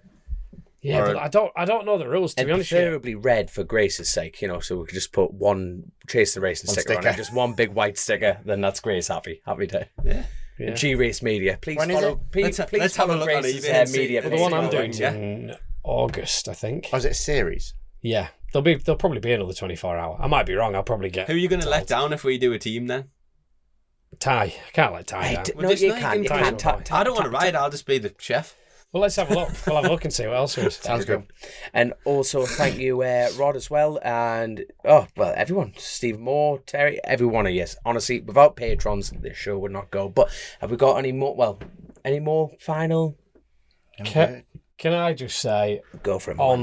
I think on behalf of us all sat around this table, when we sat down here to do this the first time 3-4 months ago, whenever it was, when we sat down and did this first one, we were all shiting our pants, weren't we? And we still are. How? To be fair, I've had a bad belly before coming here, and I was like really worried. It's a small trailer. Sorry. Got a roof. Carry on with your sentiment. Yeah, no, I just want to say Your lovely sentence. very much to everyone, because I think we're all grateful for the support, aren't we? You know, I've had some really nice messages from people that I have no idea who they are, but they've sent me messages and that I appreciate, and I'm sure you guys have had the same. And Same on you know. on pit walk. To be fair, like nearly everyone, like the people that talk to you on the pit walk, they mainly comment on doing the pod. yeah, it's awesome. It's mega. I mean, I did a day instructing at Silverstone a couple of Mondays ago, and you know, people coming up to me that I have no idea, and I'm really uncomfortable with it because I don't really know I'm not very good at compliments, but it's just it's really nice to hear, and it gives me, and I'm sure it gives you guys, a little bit of reassurance that we're doing something that, you know, Chris would want us to do, and we're doing him proud, hopefully. So yeah, that was all. Happy days. So very much. Thank you to everyone, really. No. Cheers, Grace. Yeah, And no, well done, Dolly. no. You doing all right? I feel like it's she needs to come to hold them. The thing is, honestly, that's the thing. You know, it's us four, but you know, without Grace, and I said that from the beginning. You know that. Can you leave while we're talking about you? You know what I mean? Like Grace is in the corner here, but without Grace, it's just Jobber dropped to bits. there wouldn't be this pod, and this pod is the Rouses, and she has the power to sack every single one of us. So we better keep up this. But, It's late and she wants to go to bed, so we're all going to get fired. She's already in her pajamas. She's been in the corner filling out P45s. That's Who made the food tonight? Was he, Mum? Oh, Standard. top banana. Absolutely. literally Factory. yeah, banana bread in the corner. But on that note, obviously Grace is always pushing, like, on the social media element, like working her ass off. She's got her own business, G Race Media. Please follow that. But we are so close, thanks to Grace's all her hard work, at nearly 10,000 subscribers. Nearly 10,000. And just to push that over the edge a little bit more, she's going to do a giveaway. Ooh, I know. Thorthy. Can we enter the giveaway? No, you can't. Oh. You're out, son. You're out. But also on the Patreon side, one of Chrissy's sponsors was, now I'm going to get this, I always say it wrong. It's Power Tool Hub or Power Hub Tool. One of those. Please follow the socials. Grace will find you the correct link. And they are doing a Milwaukee giveaway. So if you sign up to be a patron, they're going to do a giveaway on that side of things. So, and we can't enter that, lads, but we'll just rig it. It'll be fine. But